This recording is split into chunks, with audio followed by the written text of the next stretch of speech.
Muy buenas tardes. Tengo el honor de abrir esta reunión de trabajo que se va a sostener dentro del marco de Harvard en la UNAM. Como ustedes saben, la prestigiada Universidad de Harvard es un referente en cuanto a los conceptos de educación y particularmente en esta visita fueron seleccionadas solo algunas escuelas dentro de la universidad, entre ellas la Facultad de Arquitectura. Y doy la bienvenida a John Aslanian, quien es el Assistant Director of Student Life and Recruitment del Harvard Graduate School of Design, quien será el ponente esta tarde. Bienvenido, John. Gracias. Así como a la maestra Diana Oviedo Pacheco, de la Dirección General de Cooperación e Internacionalización de la UNAM, quienes han hecho el enlace entre ambas universidades.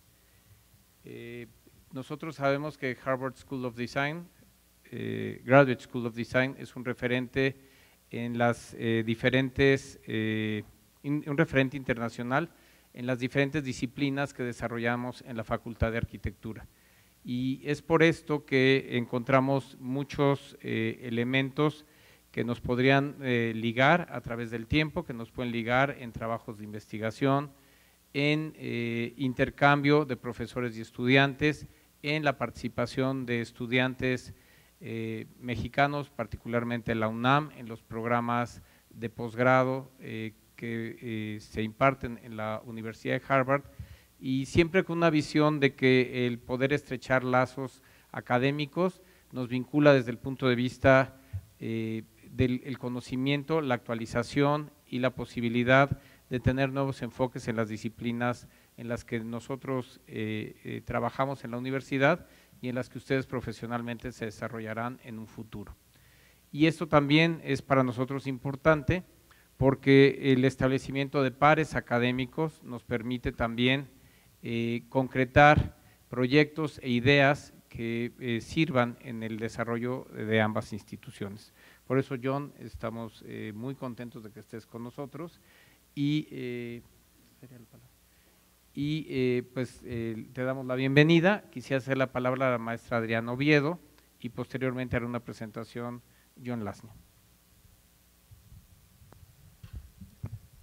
Muchas gracias, arquitecto Massari. Buenas tardes. Pues agradecemos a la Facultad de Arquitectura por recibirnos para realizar parte de este evento que, como varios de ustedes ya saben, estamos realizando pláticas informativas al mismo tiempo en 5 sedes de aquí de Ciudad Universitaria y a la vez están conectadas en videoconferencia algunas de estas pláticas. Es muy importante para nosotros, y lo hemos venido comentando, que la UNAM y la Universidad de Harvard tengan convenios, tengan colaboración entre ellas, ya sea a nivel estudiantil como a nivel académico. Agradezco a todos los asistentes también por estar aquí presentes.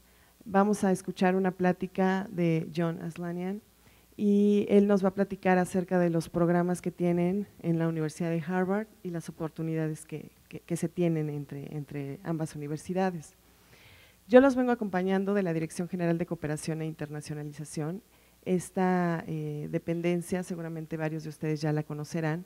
Apoyamos a los alumnos para que se vayan a estudiar al extranjero, principalmente a nivel licenciatura y en algunos casos también para posgrado. Les cedo la palabra al maestro John Aslanian para que inicie la plática. Gracias. Solo una aclaración, va a ser la presentación el doctor y posteriormente vamos a tener 3 intervenciones, la de Bárbara Randolph, Loreta Castro, que muchos de ustedes conocen porque es profesora de esta facultad, y Elena Tudela. Y uno de los aspectos que John me ha insistido mucho es su mayor interés es poder ahora sí que ampliar sus dudas. Entonces él lo que quiere es que exista un diálogo entre ustedes y finalmente la presentación que él nos va a hacer. Y cedemos la palabra al doctor Aslanian. Vale, gracias, muchas gracias. Hola, buenas tardes.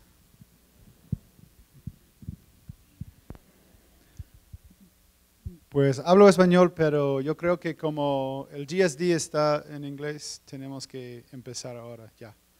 So I will speak English because the GSD is in English. So although the 5th largest foreign-born population in the GSD comes from Mexico, so if you apply and are accepted, you'll have a lot of countrymen to spend your time with.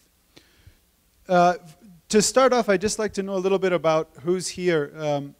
How many of you are currently studying architecture? Okay, and how many of you, with your hands up, well, you took your hands down too soon. So how many of you are in your 1st or 2nd year of studying architecture? Okay. So the rest of you are nearing completion. Are you thinking about postgraduate or graduate study, thinking about getting a license? Yes, no, yeah, yeah. You want to become architects. Right. That's okay. We're going to talk about a few different programs: architecture, landscape architecture, urban planning, urban design, and then some of our postgraduate research programs that tie in a lot of the themes of the GSD. One of the most important things about the GSD, well, you can see what we'll be talking about, but I like to have more of a conversation.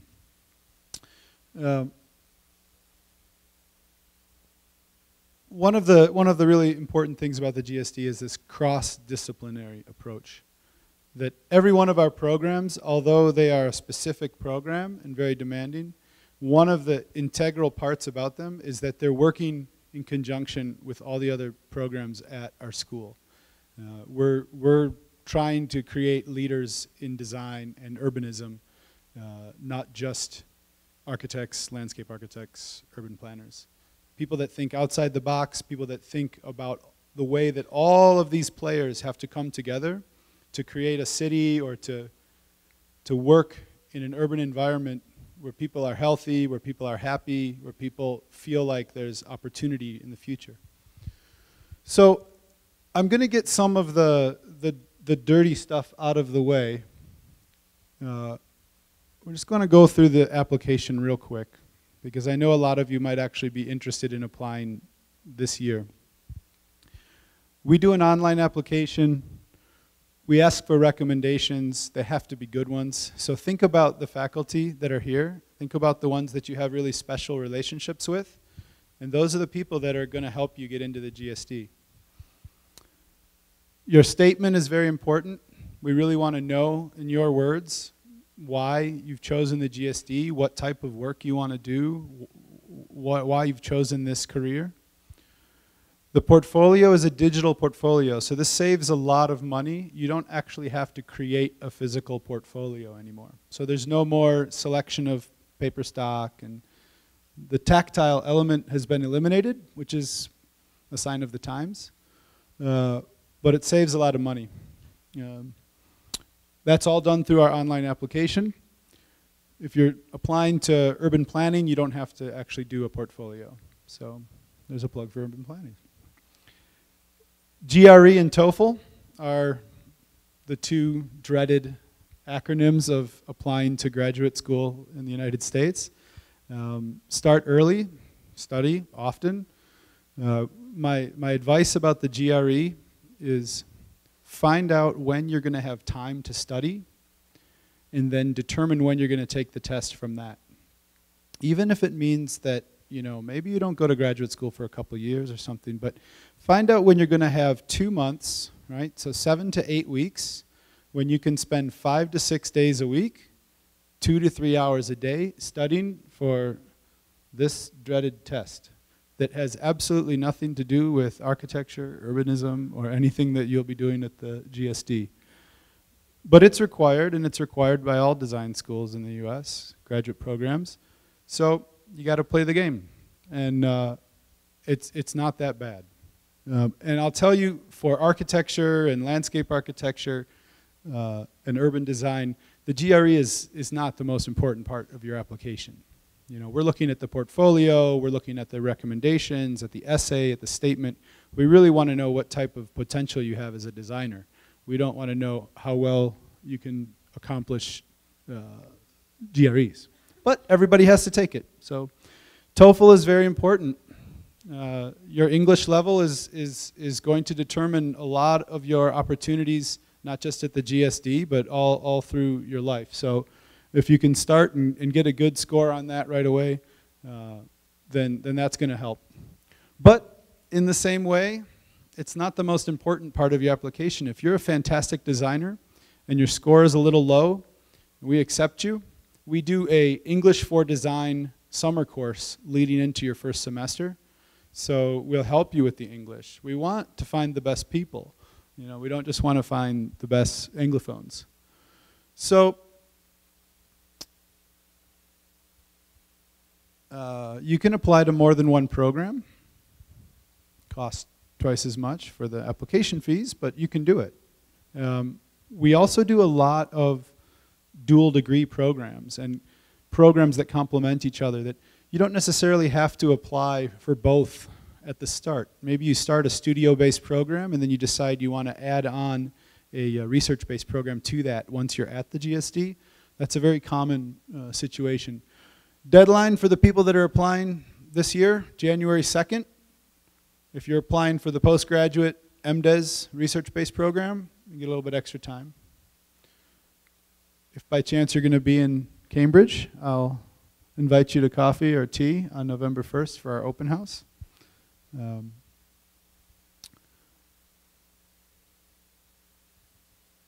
Quickly about financial aid, we're going to talk about this at the end because this is a really important factor. I come here through the Fundación Mexico and Harvard, which is a unique funding opportunity in the world. Harvard does not have this type of relationship with any other country in the world. Basically what the Fundación is doing is saying, if any of you are accepted to the GSD or any part of the graduate programs at Harvard, if you're accepted, you don't have to worry about not going because of financial reasons. Because they'll get you some money, they have contacts with CONACYT, they have contacts with Fulbright, they have contacts with FIDER and FUNED loans. There's plenty of money out there to make sure that you can get to Harvard and start studying. So take financial aid out of the equation. So now all you have to focus on is this the place I want to go? Should I apply now? Should I wait? But financial aid's not an issue. It's a very phenomenal relationship that Harvard has with Mexico. So you're going to take advantage of that. The GSD also offers aid. It's not very common to see need-based grants for international students. We also have merit-based grants, and then we also can provide loans as well through our credit union, the university's credit union. We're quite a large design school in the US. We're over 800 students.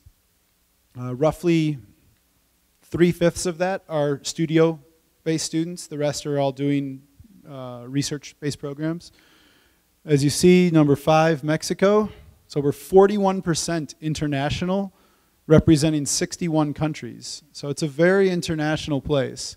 22% US minorities, that's Latinos, African Americans, the Native Americans, Asian Americans, Pacific Islanders.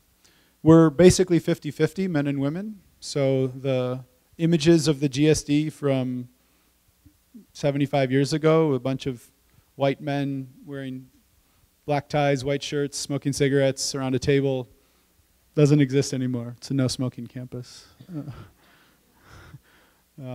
But no, it's 50-50, and that's really great. And some of the programs like landscape architecture are 60% female. So it's a good mix. 28 is the average age, which surprises some people. But we're very much interested in research. So a lot of that comes from the 30 to 40-year-old professional that's coming back to the GSD or coming back to school to move along in their career, which is a great mix of people all studying urbanism. I mentioned before cross-disciplinary approach. That's the key to the GSD. There are many good schools out there for design. I'm partial to the GSD, but I think the reason why it's so special is that no matter what you're studying, it's not like you have just other programs with you. They're all the top programs. It's landscape architecture, architecture planning, they're all top programs. We'll get into the studio programs in a little bit, but really what we can understand this cross-disciplinarity through the themes at the GSD. So these themes take various forms. One of the forms is the Design Studies postgraduate program. I say postgraduate, we do have a few students that are coming straight out of undergrad, but it's not normal. Usually either they have some work experience or they already have a master's degree and they're just focusing on a different area. Some of the areas, and these are the themes that cross-pollinate throughout all of our studios, throughout all of our courses, throughout a lot of our lectures, resilience planning, conservation, art in the public domain, sort of reinterpreting the built environment. History and philosophy is a great way to get yourself into a PhD program. This program has a phenomenal track record for that. Technology, we have all kinds of areas dealing with robotics, with different ways to use informatics to reinvent the relationship between inhabitants and buildings, responsive environments, they call it. We do Harvard's real estate program. So Harvard does not have a real estate program at their business school. They have it at the design school. And this program is not just about the financial instrumentation of real estate. It's about development, and it's about how real estate functions as a tool or a driving force of the urban form. People need to understand the power of real estate and the importance that it plays. Urbanism landscape ecology is another really interesting area that's kind of talking about geography, it's talking about mapping, it's talking about urban theory, and trying to bring all of that together. This is the only postgraduate research-based program dealing with landscape in the world. So it's a very unique program, and we get a lot of students go on to doctorate programs from that as well. We have university-wide collaboration, so not only are you crossing throughout the GSD, but at the GSD you can take classes across Harvard. So if you have an interest in Latin America, you can be taking courses related to Latin America from 11 different graduate schools at Harvard. We also have industry collaboration. We have a lot of faculty-led research grants that students will then work with those faculty. We just received a huge one from Volvo to deal with the future of urban transportation in secondary cities. So could be a lot of potential for Mexico with that grant. There's a lot of interest in the secondary cities of Mexico and how they're going to play a role in the development or lack of development for the future of Mexico. And so one way those themes manifest is through those programs. Another way is through what we call design labs. So the same way that medical school has labs working on diabetes or infant mortality or something, the GSD is attempting to have those same sort of, that same concept of research groups, of institutes, of labs, of directed faculty research in specific areas dealing with the built environment. So design robotics, responsive environments and artifacts, energy environments and design, which deals a lot about thermodynamics and urban design. But then we also have things like social agency. This group works a lot with the students from the Risk and Resilience program, and they're dealing a lot with, how do we deal with problems that we know are a result of poor design decisions? How can we anticipate those in coastal areas, in earthquake-prone areas, in areas that are seeing rapid population growth due to drought? So, designers can play a role in that. Design can't save the world, but the world can't be saved without designers. So, urban theory, dealing a lot with, we have to redefine what is urban. A lot of the metrics out there say that over 50% of the world's population is urbanized. But if China decides to change their number on what they consider urban overnight, then all those numbers go out the window. If they say that it's no longer 10,000, it's 5,000, then all of a sudden, what, did everyone become rural? So we have to think about these sort of shades of the urban and how can we understand that there are very few spots now on the globe that are not touched in some way by urban traffic, urban activity. We have one faculty member that's he calls it planetary urbanism, and is examining like international tourism locations in natural environments like Kilimanjaro or Torres de Paine in Argentina, places that there is more traffic of human beings and waste and goods and transportation going to these far remote places that no one would ever consider urban than some activity in what is places considered urban. So we have to start rethinking what is urban. New Geographies deals a lot with the Islamic world. We have a program called the Aga Khan program at Harvard that helps fund research into not only Islamic architecture, but also what sort of issues of urbanism dealing in the Middle East and North Africa. So they have a journal that they publish every year. And then a new one, Computational Geometry, is sort of the opposite of social agency in terms of the opportunities that a designer has in the 21st century.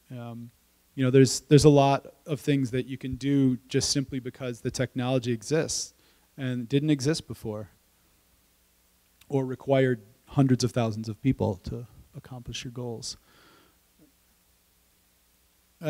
Another way is through these centers. Housing studies is a huge issue.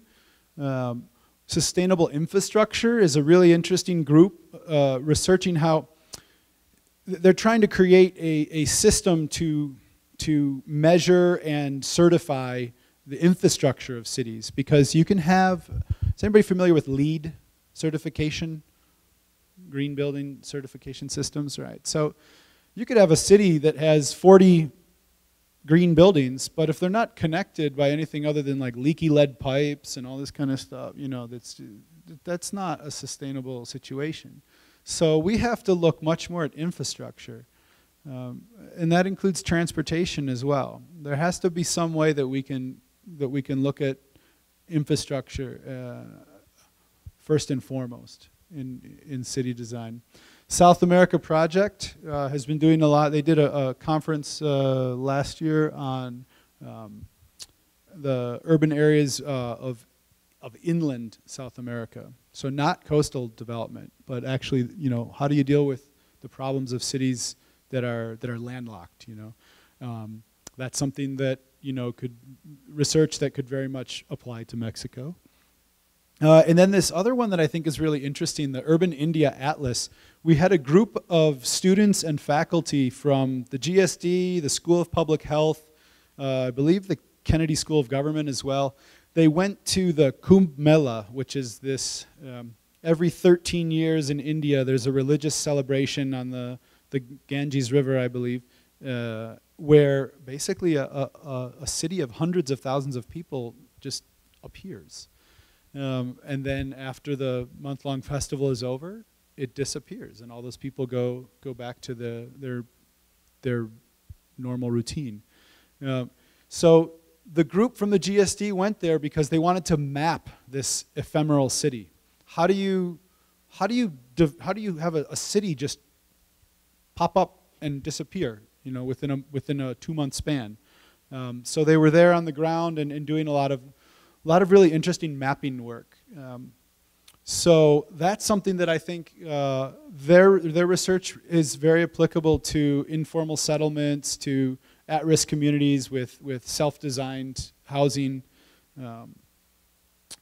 Another issue that could be of interest to people studying Mexican cities and urban development.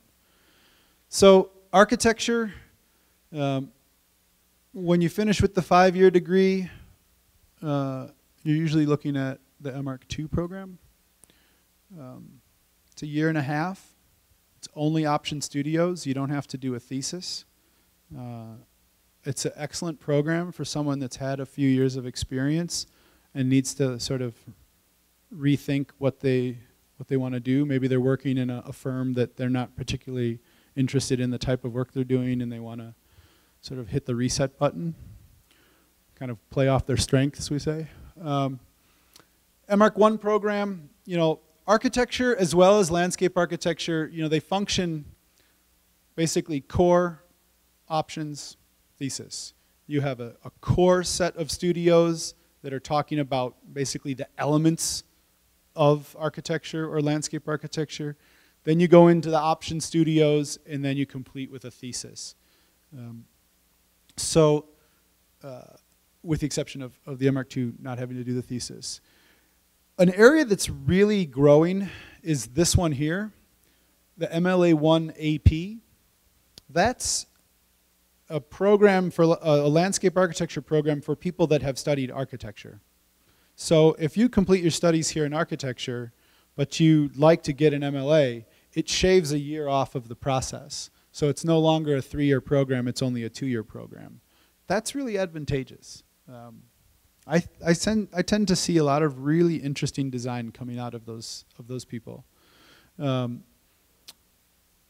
then MLA2 is for folks that already have a professional degree in landscape architecture, so we can forget about that one. But landscape architecture, we were talking earlier today about how everything that you see about sustainability, everything you see about the future of cities, all these types of issues about health disparities in cities, environmental quality, all these types of things, landscape architects are the people that will be designing the cities that are the healthy cities. They'll be the ones that are doing projects in cities. It's not just about designing gardens or the High Line, you know, niche projects. You know, it's really about transforming urban environments to involve a much larger set of parameters than just construction.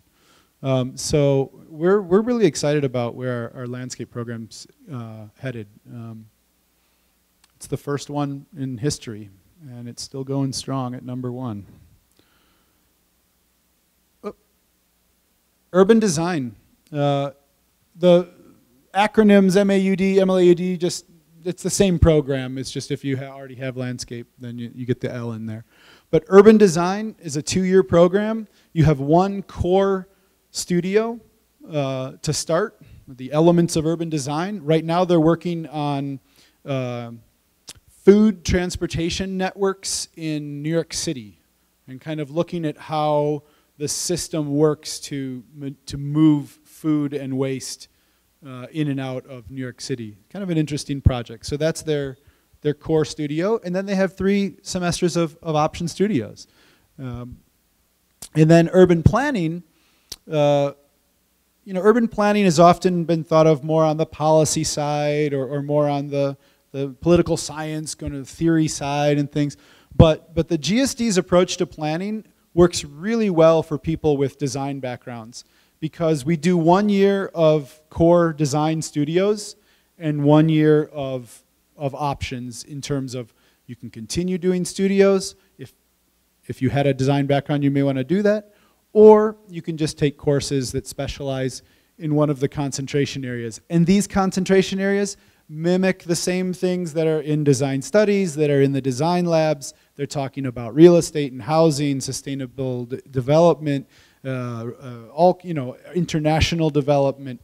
So again, you're seeing sort of like these themes are really where the school aligns itself across programs. And those programs, once again, with the DDES, just is kind of a more specialized continuation of that research. So you could already have a master's, as I mentioned, to do MDes. And then that leads into DDES, which is really about examination and experimentation of design, whereas the PhD is a little more about the theoretical side or the historical side. PhD programs at Harvard are all fully funded, but we only take, I think, 3, 4, 5 people a year for that. So it's not very common that somebody is accepted to the PhD program without quite an extensive resume already.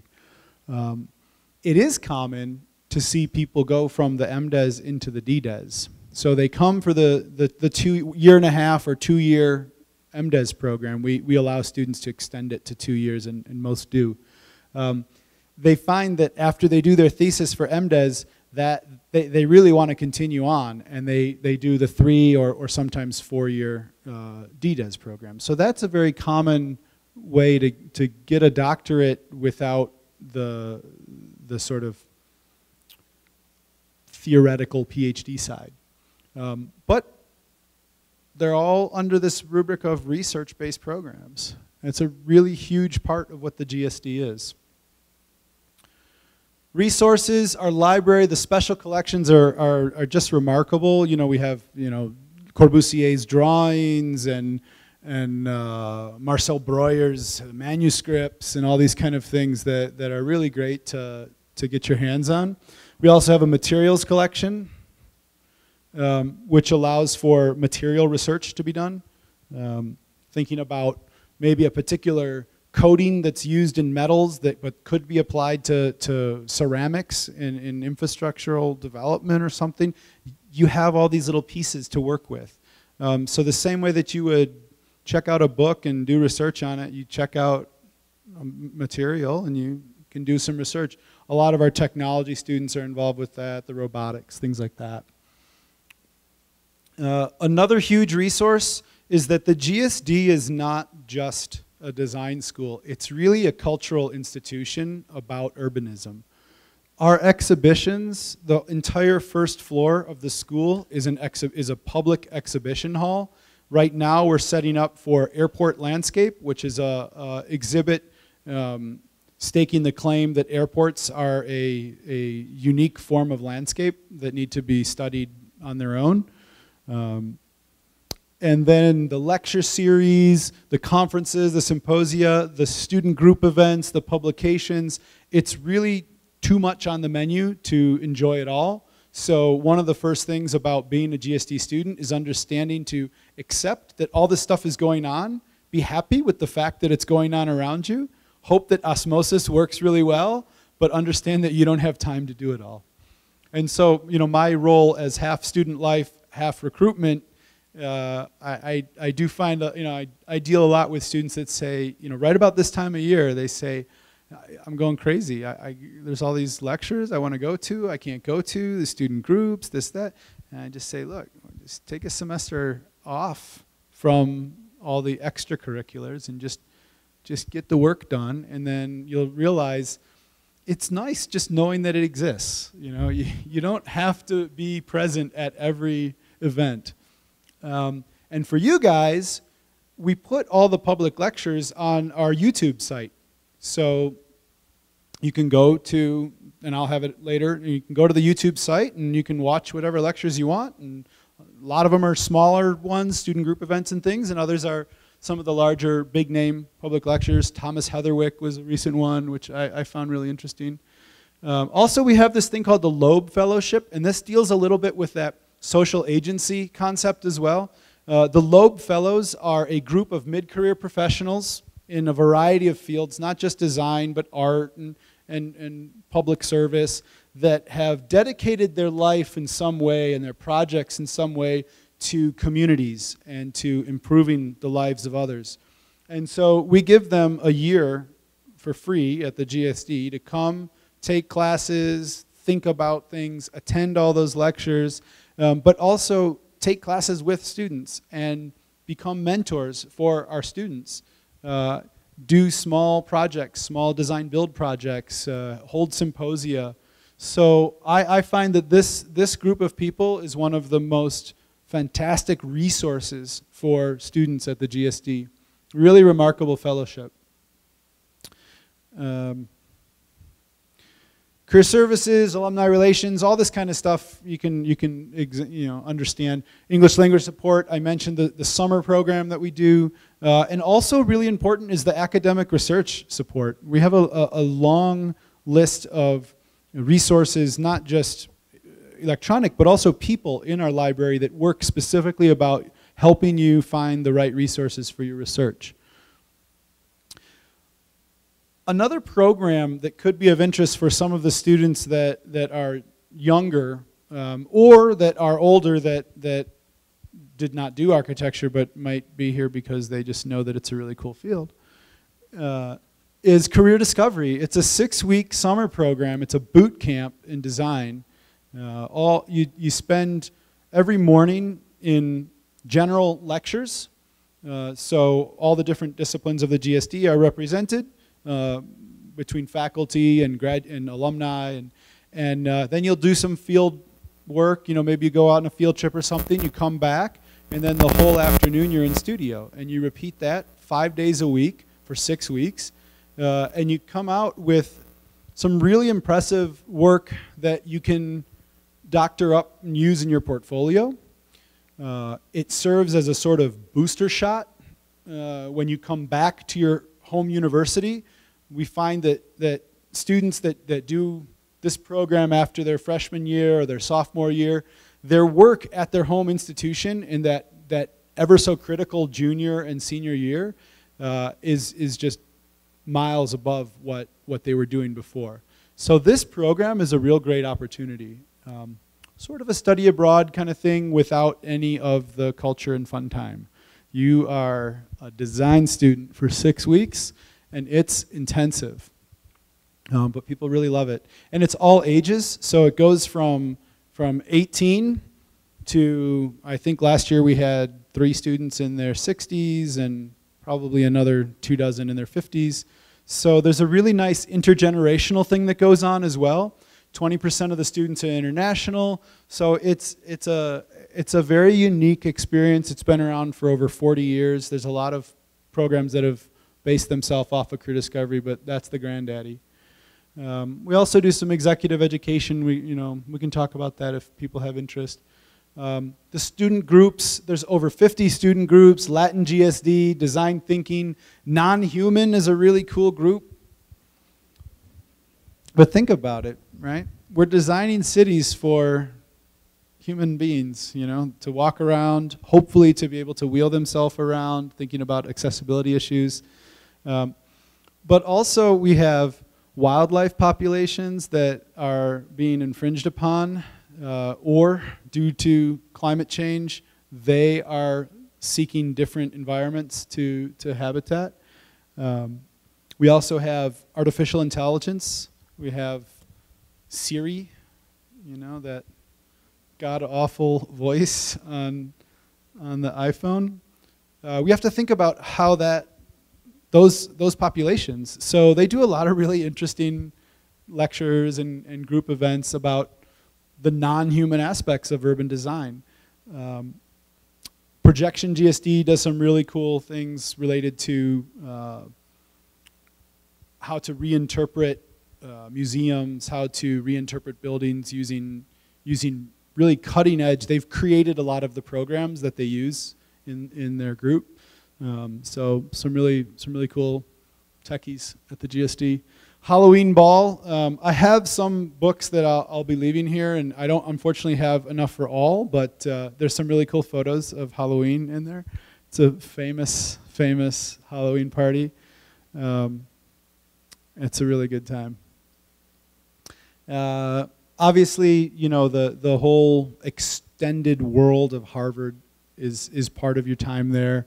The Boston metro area, there's a lot of really interesting areas that not a lot of people get out to because there's not a lot of time, but we make sure that we provide resources. So if you do want to go to the Spanish-speaking areas, or you do want to go, if you really need to find legitimate Mexican food in Boston, we'll tell you where to go. New England is a very peculiar part of the planet with its Puritan history and turning leaves this time of year, so people do enjoy to get out and go apple picking and all this kind of stuff. They actually pay to go pick apples, which is kind of funny.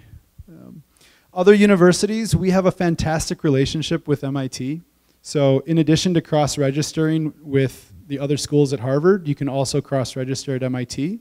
We also have a lot of MIT students that are taking classes at the GSD for obvious reasons. There's a definite connection there, and not just geographic, but thematic, and so we love working with MIT as well. There's lots of other universities that have various area studies, institutes and things that you can work with as well. And then I put bicycling on here because I really love the bike lanes in downtown Madrid because they're enormous, but it's like nobody is wearing a mask. So the air quality in Boston is great. I bicycle to work every day, 25 minutes home, there, 25 minutes back, no problem, very, very enjoyable. So our entire GSD is surrounded by bicycles.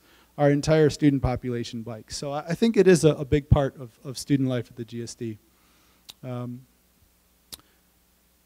The websites that I want you to be aware of, obviously our GSD website, but then also there's this one, 422.gsd is our student services website.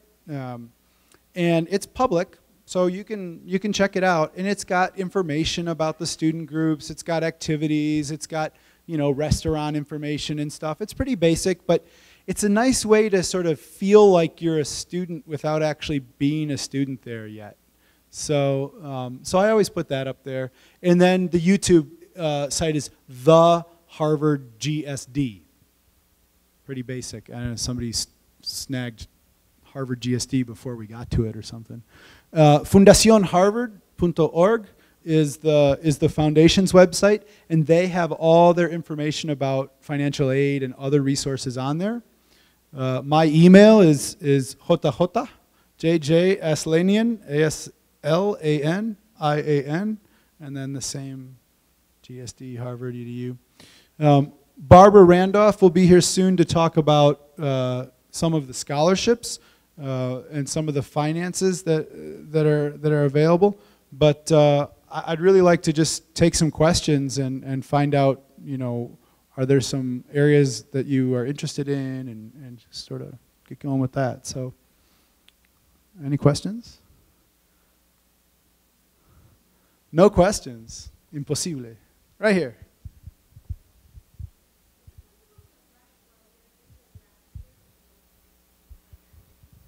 The question was, is it possible to apply while you're still currently an architecture student in your last year? And yes, you can, especially for the studio-based programs. So for architecture or landscape architecture or planning or design, it's very common. The one thing that you have to think about, and this is why the deadline is so important, January 2nd, is you are applying without having a lot of your sort of final capstone work in your portfolio, right? So if you're going to apply, you need to really think about the portfolio a lot. I think sometimes people sort of have this tendency to kind of lead everything up to this amazing project at the end of their undergraduate studies. That's not going to be in your portfolio. So, so sometimes people look at basically the application process as a year-long process, right? There's not a lot of time while you're currently studying to work on a portfolio, to get all your studies done, to finish, with good grades, to get all your recommendations together. It's a lot of work to do the TOEFL, to do the GRE. So sometimes people have that planned out, and great, good on you. But other times, it might be more advantageous to say, okay, I need a break. This has been a really hard semester. This has been a really hard carrera. I really need a break. That's great. Spend that time doing a little work with some organizations or with firm, interning or something, working on your portfolio, making sure you knock the test scores out of the park, and apply a year later, you know? And then that way, everything that you have from your undergraduate, all your pieces, are all going to be in that portfolio as well.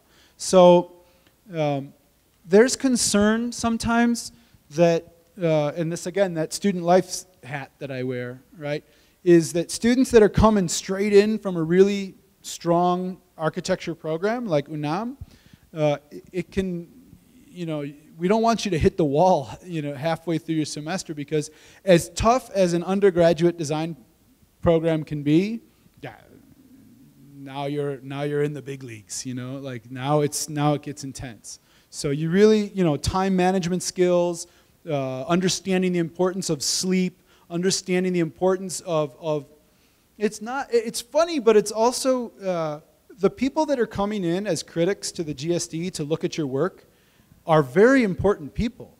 They're the people that are going to give you a job when you graduate. So it's important to make sure that you're rested in the morning to give that presentation in front of them. If you're kind of like this, yeah, the big building, curved roof, you know, no. That's, yeah. So in landscape architecture, and they've actually done a lot of like pencils down. You turn your work in at midnight because they don't want you to be embarrassed the next day, you know. It's much more important that you can describe your work and sort of create the illusion of what it might be in reality than having that line weight just right for a critique, you know. So, other questions? Yeah, right here. También se puede preguntar en español si tienes timidez. Oh wow, 2 microphones, cool. I have, well, several questions. Okay, let's start with the first one. The first one would be, can the acceptance be deferred? Like No. if I apply now, Yeah, and then I want to take the year to... Nope. Take the year off first. Okay. Yeah. Okay. Next one. This is like the rapid, you know, like in the game shows, it's like one round that's like quick. You got 60 seconds. Give me all the questions you got.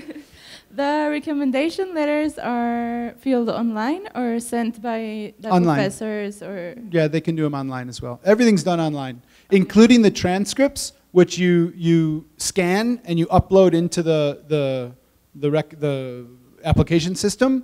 Then once you're accepted, you have to send us an official transcript. But for the application, it's all online. Okay. For the GRE scores, I know you said that the GRE is not that important. Well, it is, but it isn't. More or less, what are the average scores that you should get? Yeah, I think the average scores are around 157 for both quantitative and verbal, and then I think a 4 on the writing. Okay. So I think, but again, average. Yeah. You know? You ever looked at a building and said, wow, it's so average? Doesn't tell you much, you know. So, you know, somebody that's got a rock star portfolio and recommendations, GRE, as long as they've gone to a strong school. Okay. Issues come in when you go to a really, really strong school and you have a very poor GRE and you have very poor grades, because let's not forget grades. I mean, I guess we kind of glance over that component of an application. How were you as a student in your degree program? It's good, like if you have really strong grades and you have a really low GRE, what does that mean? That's sort of like, we have to look further, right? If you have average grades and an average GRE and you're an amazing designer, that makes sense. That's a very common situation, you know. And well, there are 2 more. Mm-hmm. Is there a minimum GPA to apply? No. Okay. No minimum GPA to apply. Okay, and the last one, it's about the merit scholarship, or should... Mm-hmm. what's it about, or how can you get it? So when all of our admissions are faculty-led, so we have groups of faculty that will review all of your applications because you're all going to apply. And then after they've reviewed them and they pass them to other faculty and they review them, then they kind of whittle them down, and then they have a pool of them, and then they get together and they're all discussing these, you know, different applications and stuff. And then at the end of that process, they've really got like a small group that they're going to admit that they think are really the cream of the crop. And then they're offered, well, I shouldn't say they're offered, they're awarded the Dean's Scholarship. And yeah, so it's all based on the application. So it's not like a separate, you don't have to apply to that scholarship. Okay, thank you. Mm-hmm. Right there in the same row there? Okay. We'll get you next. I want to ask about a 6-week intensive career discovery. Yep. So how do I get in there? All right. So career discovery is it's a non-competitive application process, and I say that because we do reject students. Sometimes because their academics just aren't that strong, sometimes because they have already done enough studio work in architecture. There's no need for them to do the program in architecture, so we'll reject them. But we'll say, hey, have you thought about maybe doing planning for the summer? You know, or have you thought about doing urban design and thinking about things in a different scale? You know, so, but as long as your grades are strong, as long as you have the passion, you know, then you stand a pretty good chance of getting in. The whole point of the program is that you bring people in that have an interest and a passion about design.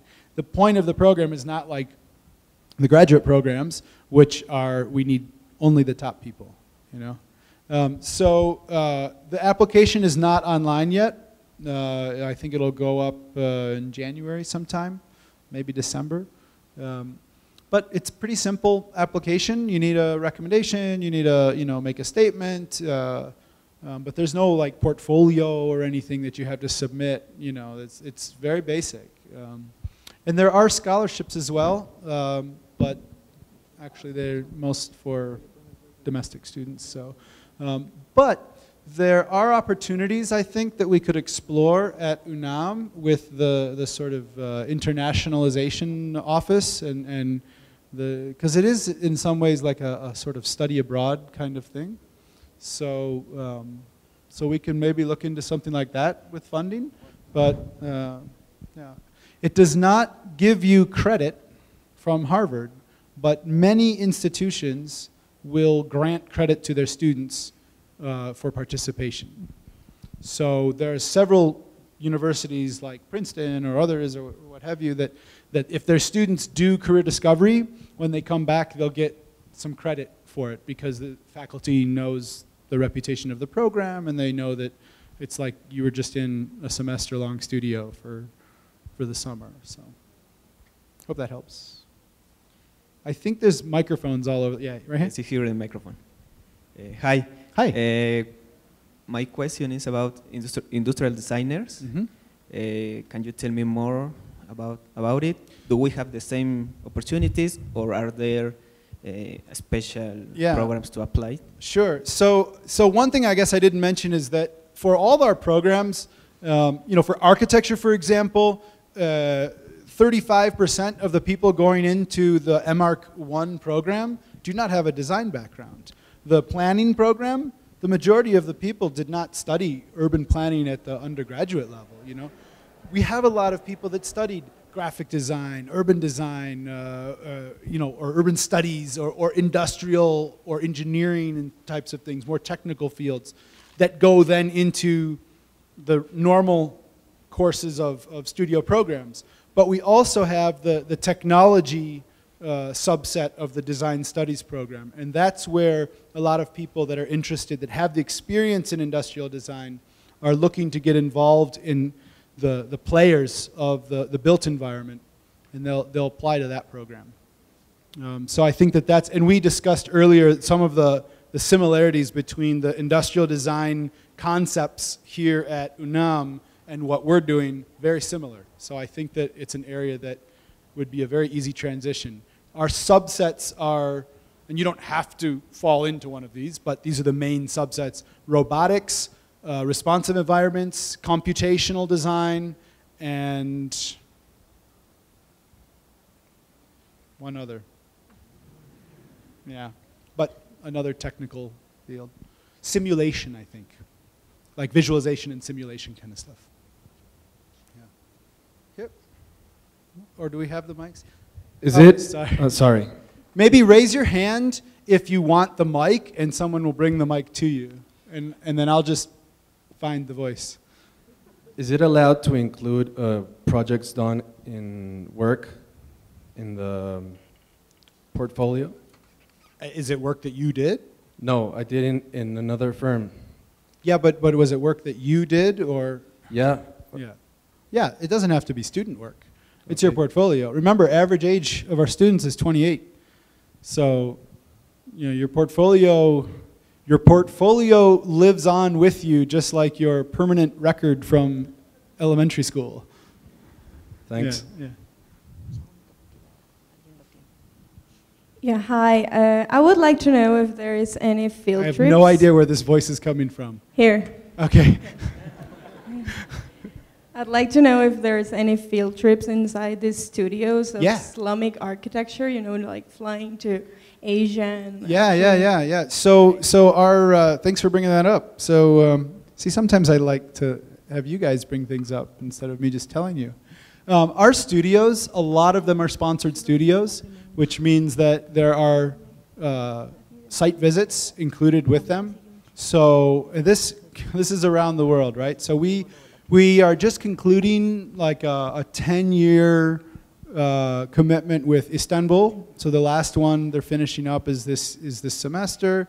You know, we did a studio in Gabon. We have multiple studios that we do in Mexico City.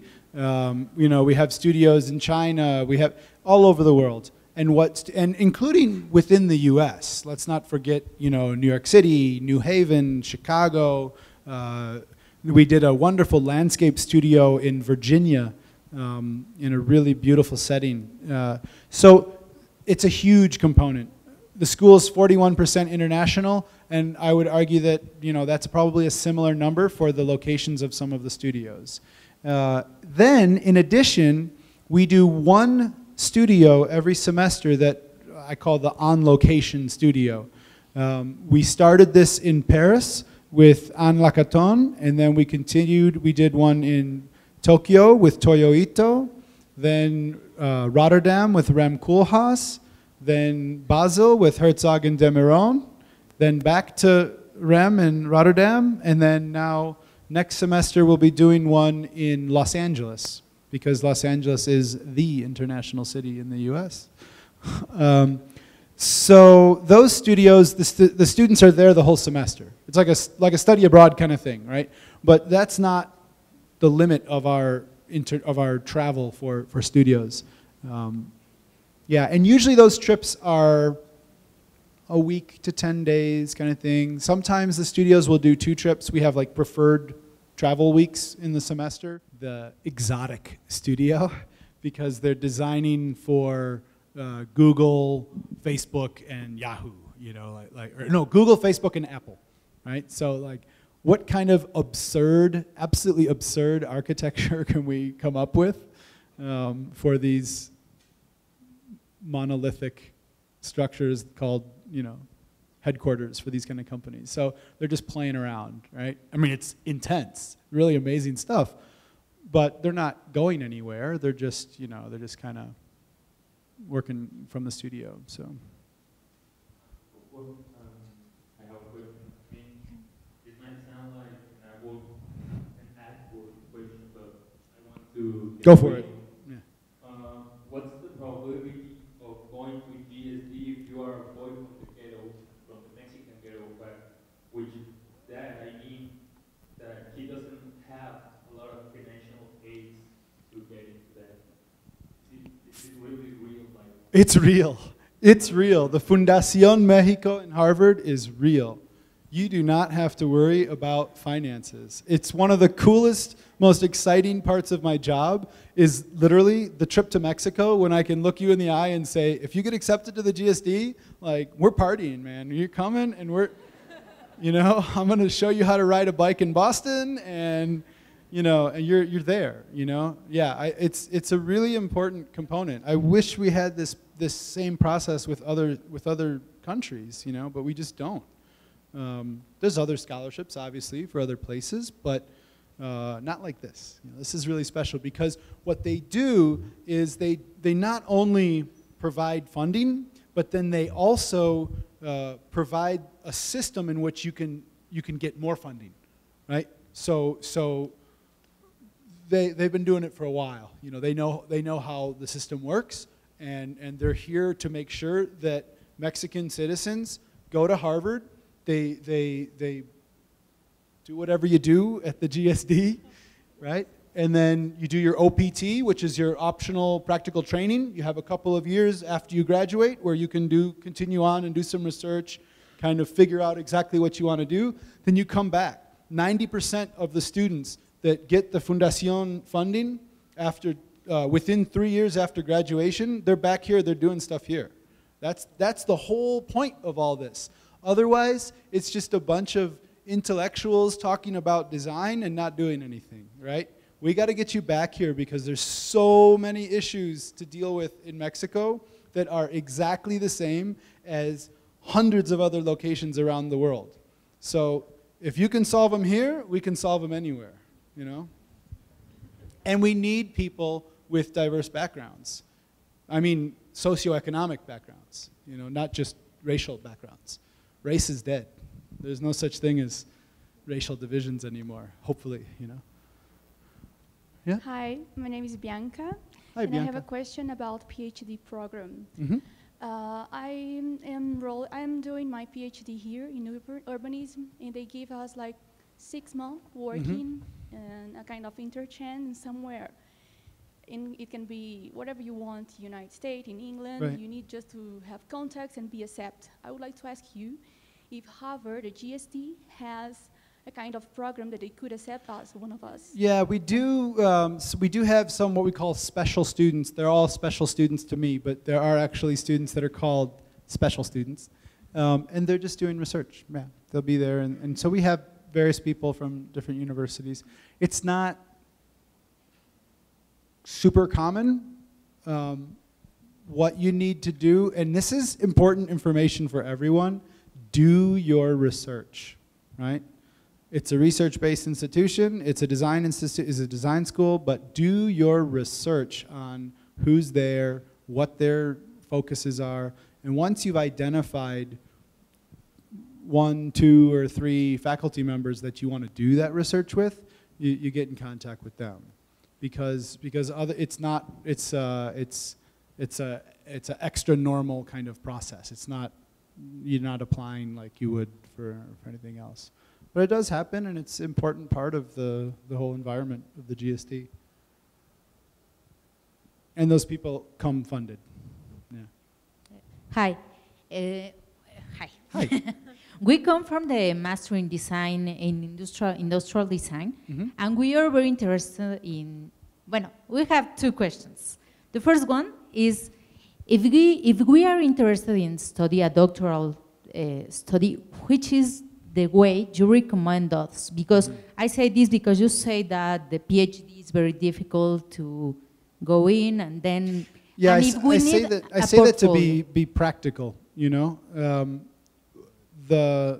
I think it's more. Well, there's 2 avenues. One is the DDES program, the Doctor of Design program, 3-year program, 1 year of coursework, and then 2 years of directed research, you know, and usually that extends to maybe 4 years or longer. Very rare will you have someone probably finish in 3 because just the things that they're doing take time.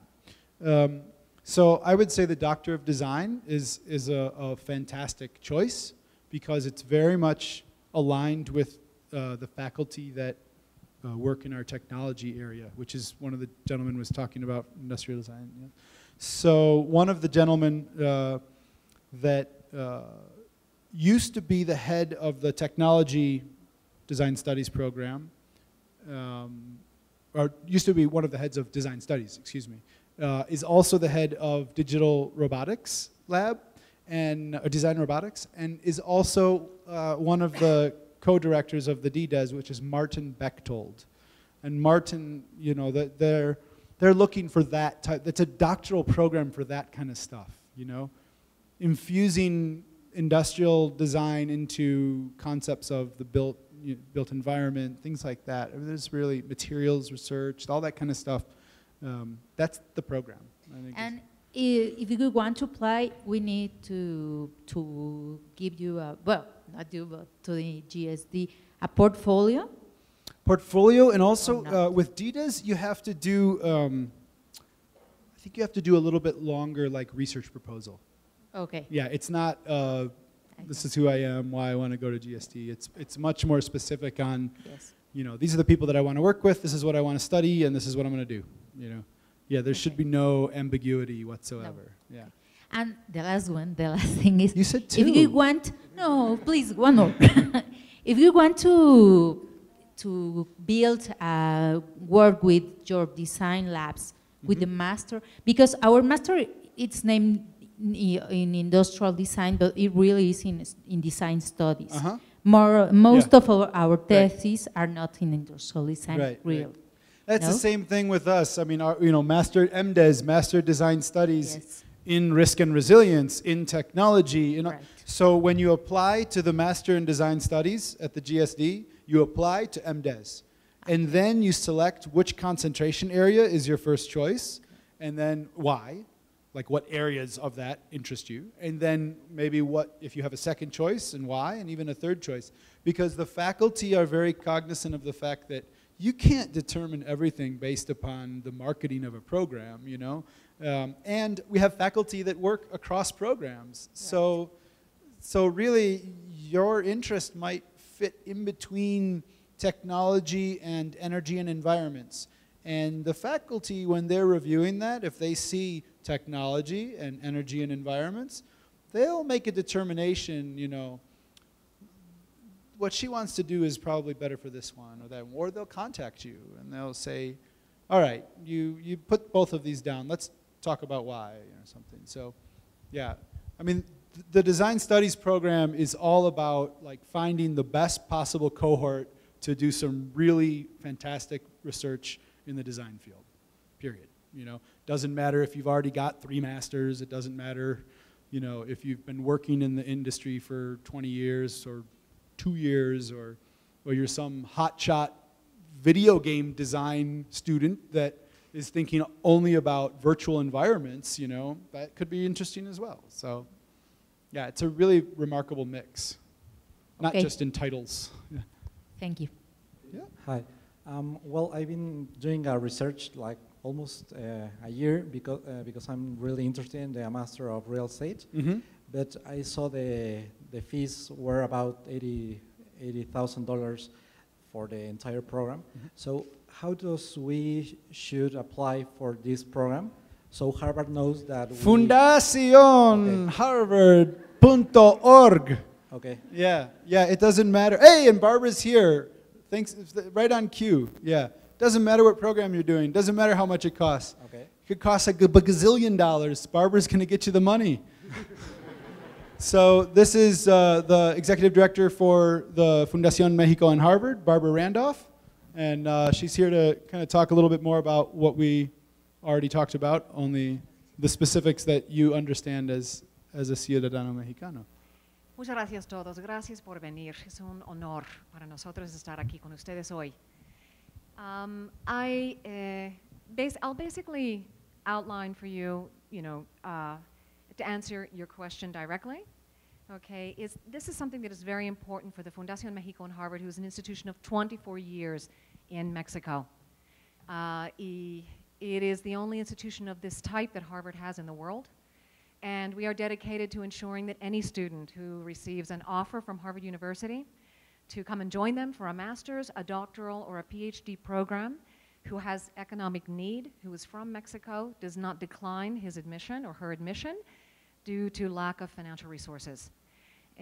Essentially, we've worked with your area of international collaboration, and I would have to say that the very, sort of easiest synthesis to your answer, to your question, would be that in the website www.global.unam.mx, you're going to see a large sheet that they have uploaded. I believe it's called Fuentes de Financiamiento, when you're considering studying abroad for a master's or a doctoral program. You'll see us on the list, and we work exclusively for Harvard University, but our support is partial. It is in the form of scholarship. 85% of the students that we see from Mexico, of those that are enrolled year to year in Harvard University from Mexico, this could be anywhere from 85 students to 105, that's just a range, need support. These students put together between 3, 4, 5 sources. So when you see that list and you apply to one source, that doesn't exclude you from applying to the others. So on that list, essentially, you'll see the awards that are very, very feasible. Those from Mexico accepted to the design school at Harvard University. We generally see them being able to obtain, of course, funding from ourselves.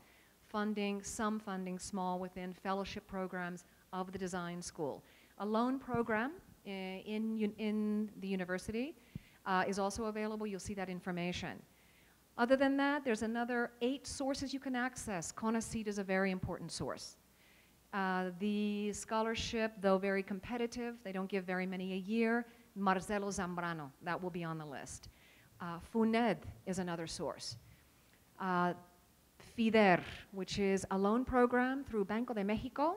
And this is, for anyone who may be afraid to take on debt, this is debt that's going to make sense. If you return to Mexico, your interest rate is negative in real terms. Another source, I believe, would be Brockman. Okay, another important source is also Fulbright. I would urge you from this point, you don't need to take notes, it's all in your website, global.unam.mx. I would just encourage you to be very organized in the sense that the message that I have for you is there are multiple sources. In that sense, I think those from Mexico are very fortunate. It doesn't happen in all countries. Be organized with your Excel file. Start looking at financing 1 year, 1 year before submitting an application to John. An important source, for example, Fulbright. Another one is Brockman. Their convocatorias are 1 year in advance. So you don't want to miss out on that. Just simply be organized. Line up all the sources. Apply in excess. Apply to 7 or 8. And then nothing is binding until you sign. If they've told you yes, be in a good position in August when you're packing your bags, you're heading to Harvard, of declining some of the support that you don't need and staying with that which makes sense for you. So at this point, I just encourage all of you to be thinking about this. Our information is on that page. If you need more advice, more precise information, more detailed information, please call us. We're available. And just at this point, I'm going to turn it back over to John because we want to urge you not to not apply because you think you can't cover the cost. We've not seen someone from Mexico accepted to Harvard University ever decline their admission in 24 years of working here due to not being able to cover the financial cost. So take that worry out of your mind. Go back to all these wonderful tips that between alumni and John, they have given you on the application process, and just focus your energy on what you need to do as a student starting today or as a professional to build a competitive application. Thank you. Thanks, Barbara. Yeah, that's really, we've hammered one point home. It's that, you just focus on the academics, focus on the application, and the rest will fall into place. I know it kind of sounds hallucinatory, but it's really true. There's some really interesting resources at Harvard as well. There's a Mexican Student Association that's Harvard-wide. There's the David Rockefeller Center for Latin American Studies that has an office here in Mexico City. and also has offices around South America. So there's some fantastic resources. The head of international everything at Harvard is Mexican, so and is the endowed chair of Mexican studies. So there's interest at Harvard in just making the relationship with Mexico stronger and stronger and stronger, and UNAM as well. The connection to current students. Yeah, we have 14 now, is it?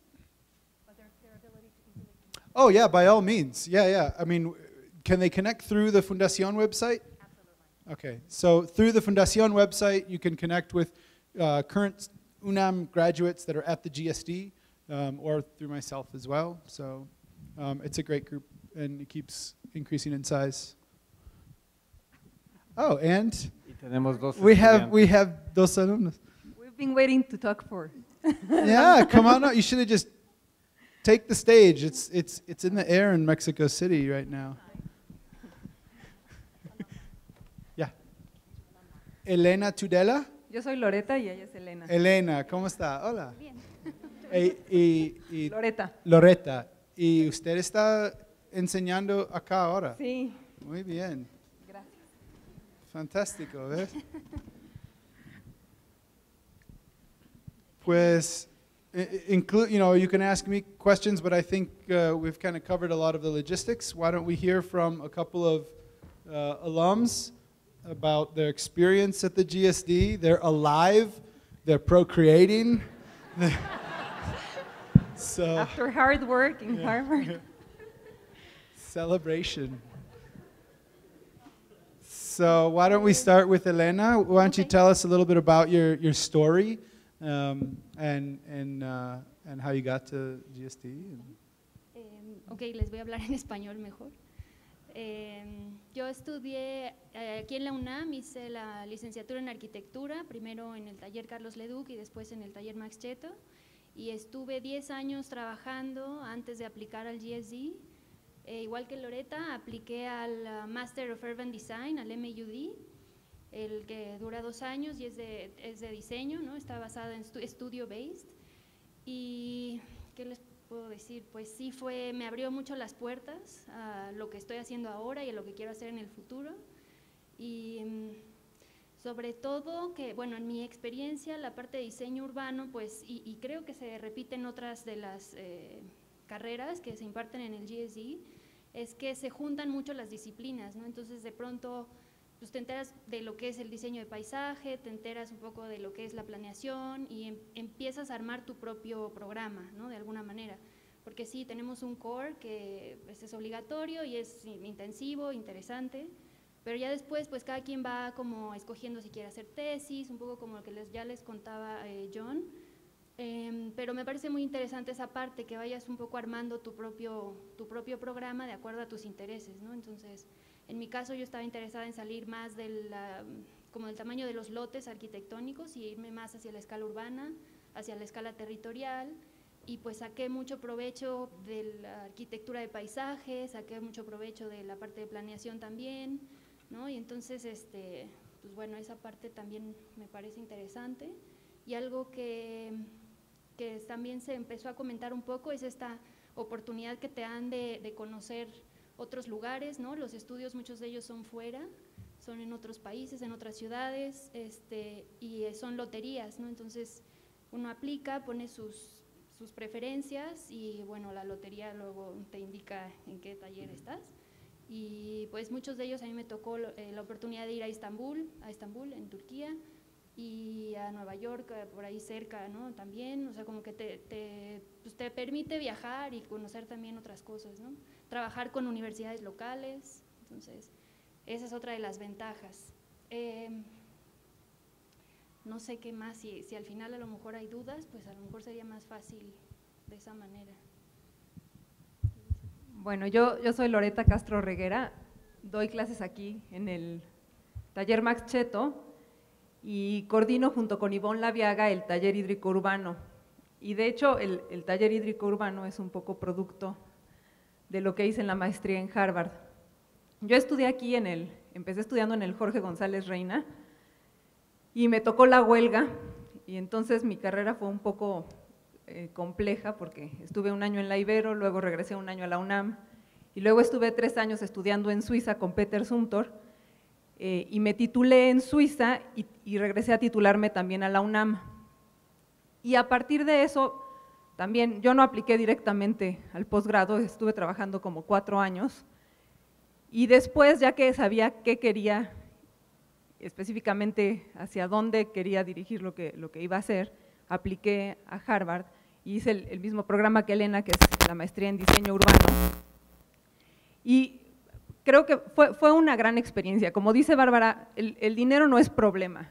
Una vez que entras, hay suficientes fondos para poder resolver la cuestión monetaria, ¿no? Pero lo que sí es que, y creo que también lo dijo John, es una escuela de trabajo muy intenso. Entonces, si quieren aplicar, les recomiendo que desde ahorita se quiten la flojera de encima y empiecen a trabajar en serio, porque no es una competencia cualquiera, o sea, van a competir contra las mejores personas del mundo.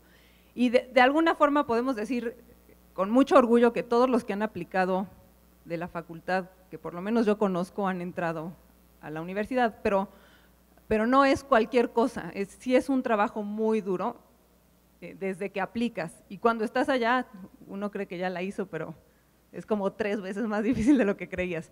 Entonces, si es su intención, y yo creo que casi a cualquier maestría, sí es una cuestión de especializarse y de convertirse en profesionistas de primera calidad, y la verdad es que la universidad da todo el potencial y todas las herramientas para poderlo ser. Entonces, es una invitación a que desde ahora aprovechen los recursos que tienen y hagan el mejor uso de ellos, porque ese es el único camino, no existe otra forma, no es como, pues si voy aplicando ahorita, a ver si entro al rato, a ver, no, tiene que ser con una intención muy certera, muy dirigida, y de empezarse a preparar desde ahora, para estar en el primer orden a nivel mundial de lo que van a hacer. En ese sentido, y obviamente después hay enormes oportunidades, se abren grandísimas puertas. Nosotros abrimos aquí en la facultad el taller hídrico urbano, que justamente un poco liga la parte de diseño urbano con diseño de paisaje y arquitectura, y ha sido sumamente gratificante porque hemos estado trabajando proyectos que la última vez que lo presentamos ante la Ciudad de México nos felicitaron porque es el único proyecto que existe ahorita que realmente hace ciudad, de los que se han presentado al gobierno del DF. Entonces, y es un proyecto que nació en las aulas de la Facultad de Arquitectura y que viene de una investigación que se hizo en Harvard y que después se ha ido, pues la hemos seguido. Entonces, sí, es una oportunidad que cambia la vida, ¿no? Entonces, de verdad, enfóquense, si lo quieren hacer, lo tienen que hacer muy bien, ¿no? Muchas gracias. Es una historia muy linda, No, para mí, yo tengo mucho orgullo, de que todo lo que ustedes están haciendo, la semilla estaba plantada en el GSD, ¿no? Y que se lleva aquí a cabo, ¿no? Es fantástico. ¿Preguntas para nuestros alumnos? Sí.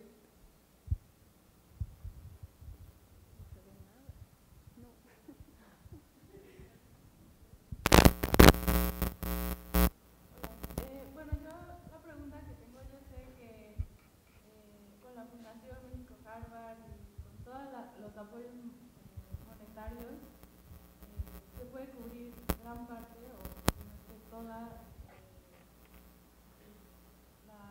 la cuota o bueno, la colegiatura y eso, pero en sí, ¿cómo es la vida en Boston? O sea, en una vida clara, o sea, ¿cómo es la vida de un estudiante ahí de 100% full time o puedes decir como, no sé, a lo mejor trabajar o… No. No hay chance de trabajar más que en la escuela y bueno, ya les comentaba John, hay un montón de actividades extracurriculares por parte de las mismas universidades y la Universidad de Harvard, entonces en realidad pues te tomas de vez en cuando alguna tarde, cosas así, pero normalmente tienes la presión de hacer el mejor trabajo posible y no eres el único, todos los que están ahí, o sea, imagínense un taller en el que todos los que están ahí están haciendo lo mejor que pueden hacer. Te queda poco tiempo para que lo puedas dedicar a otras cosas, quieres dar lo mejor, ¿no? Entonces, como tú bien sabes, en arquitectura nunca hay un fin al proyecto, entonces sigues trabajando y sigues trabajando, es más bien… Una vez que entras ahí tienes que tener cuidado de la salud, de dormir, como lo mencionaba, ¿no? Se vuelve un problema, se vuelve porque tú mismo te impones esa presión y por el trabajo que ves de los demás, ¿no? Entonces, pues sí hay una vida en Boston, es una ciudad muy linda, ¿no? De alguna manera es muy tranquila, entonces sí puedes andar en bici por todos lados, con las becas que salen tienes para vivir bien. Yo creo que no te hace falta nada, tampoco es que vivas con lujos, pero no para nada limitado, o sea, estás bien.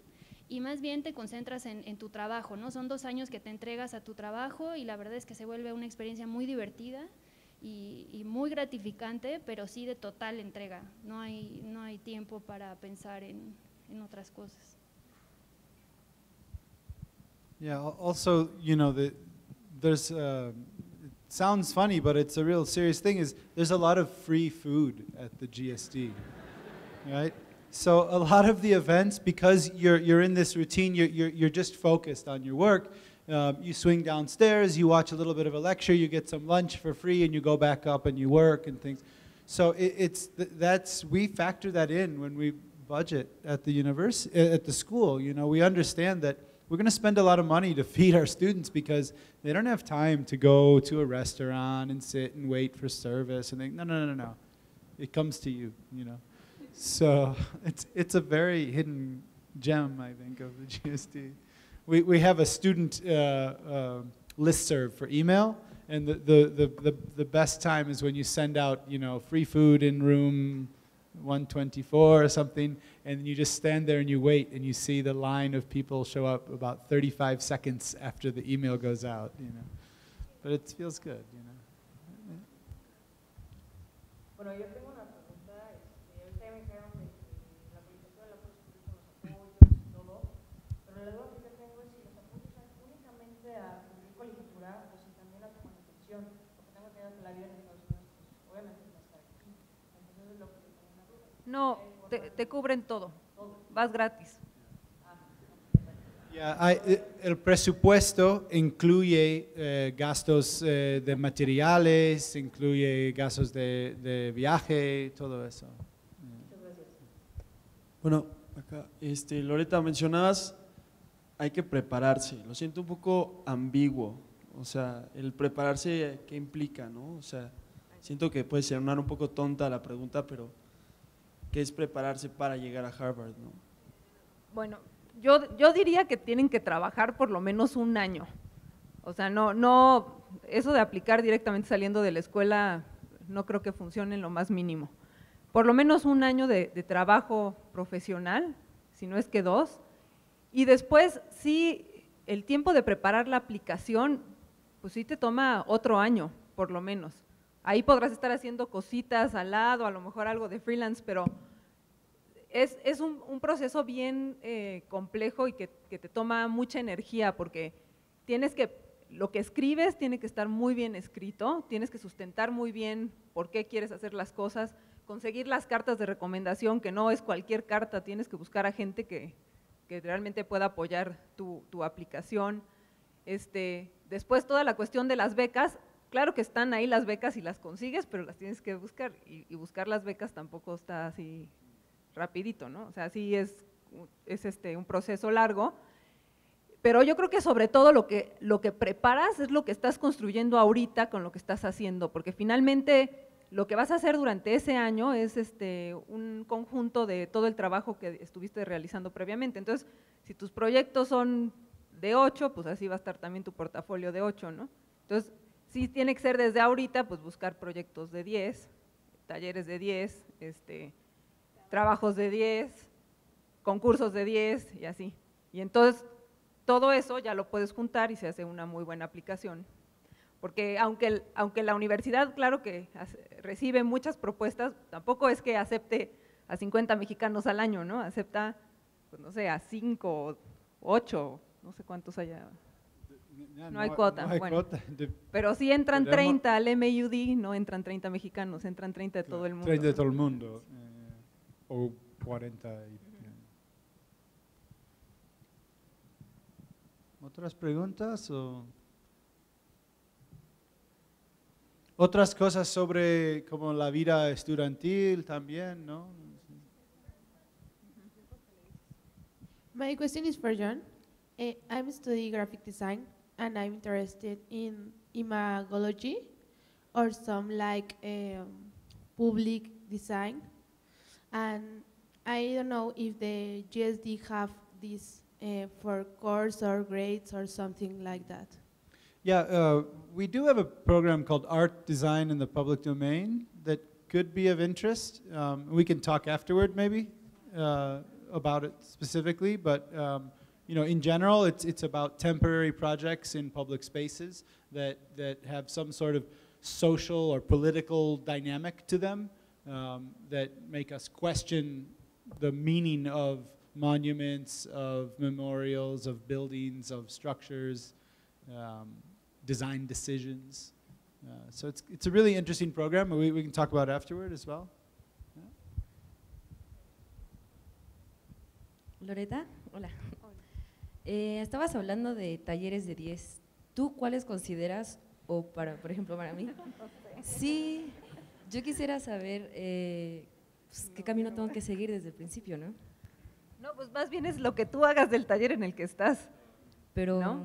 ¿consideras o sea, que no hay como un taller de preferencia? 10, no. Más bien tienes que buscar en la universidad, porque además es lo mismo que te va a pasar allá. Tienes que buscar cuál es el, para ti, cuál es el mejor camino. Y en ese hacer tu mejor esfuerzo. Ok, entonces en el que sea. Pues sí. It's like someone who's training for a marathon, right? And they're like, sorry, I can't, I gotta go run. Sorry, I can't, I have to go run. I have to run today, I have to run, right? It's the same thing, it's like, lo siento, tengo que hacer mi solicitud a Harvard. Oh, vale, ok, lo siento. Chao, hasta pronto. Yeah, it's a, you know, that dedication that Loretta was talking about, I think is a really important thing. I mean, I touch upon it a little bit, but it's great that to hear it from, you know, from the voice of someone that really had to go through it and felt the pain of it, you know, but there's a gain, you know, at the end, right? It's training. Training to be a professional designer. Other questions? Oh. Yeah. Me. My question is, once you're applied and if you're accepted, where do you live? Who develops you? You want to talk about where you lived? You talk about housing. Yeah. Yeah. Mientras viví allá, ¿te refieres a? Ah, claro. There's various options, so. Sí, hay varias opciones. La misma universidad te ayuda. Existe un departamento que es de housing y tiene muchas opciones, ¿no? Diferentes precios, diferentes lugares, ¿no? Entonces, pues en ese sentido lo mejor es hacerlo con el mayor tiempo posible para que no quedes como un poco al final tomando lo que encuentras, ¿no? Yo en este caso lo conseguí en las páginas de housing de MIT y Harvard. Encontré a alguien que rentaba de parte de MIT y bueno, estaba un poco fuera de lo que marcaba Harvard, que debía estar cerca, ¿no? Pero aún así con la bici no tenía yo ningún problema, a pesar del frío y de todas estas nevadas y así, no hubo ningún problema. La verdad es que se disfrutan. De alguna manera se disfrutan, también porque estás trabajando y estás encerrado todo el día, entonces no es lo mismo que tener que salir a trabajar, ¿no? Salir a la calle todo el tiempo, estás todo el día en la escuela, pero tiene bastante encanto en ese sentido. Pero hay muchas opciones de vivienda normal, como hay tantas universidades también en Boston, las opciones de vivienda para estudiantes son muy amplias.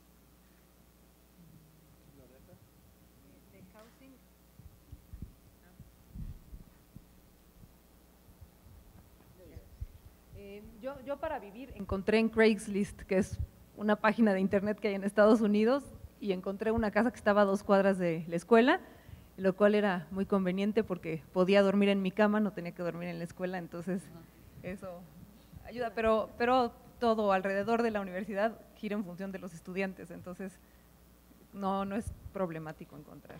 And there's also graduate student housing at Harvard that you can also choose, but most GSD students, a couple, maybe 20 or 30 do, but the majority live with other like-minded people that have the same schedule and understand, that you only get 4 hours of sleep or something. So Yeah, well, it's already difficult, but if I had relatives living nearby the school, could I go with them and live with them? Sure.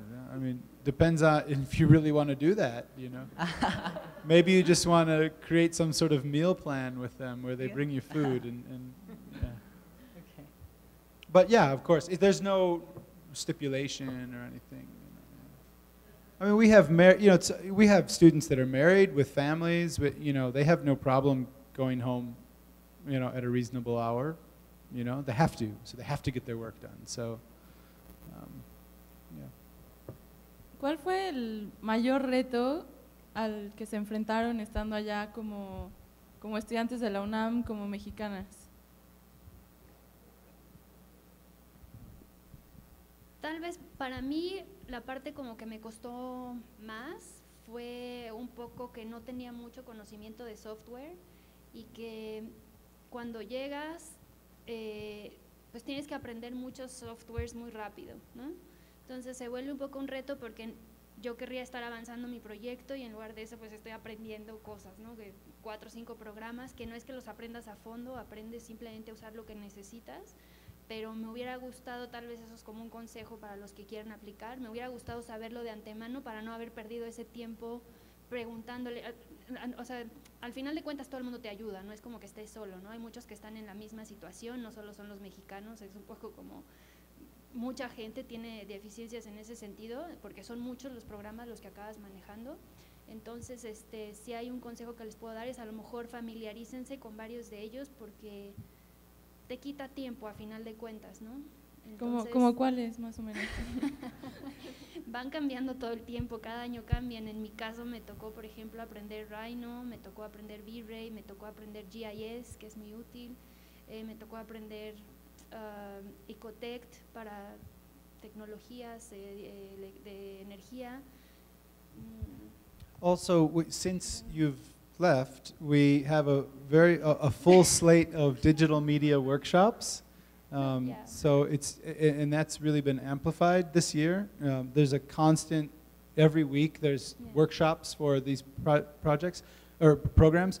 Also, there's a wonderful self-teaching site called lynda.com, and all students have free access to lynda.com. So you can also teach yourself a little bit on the side.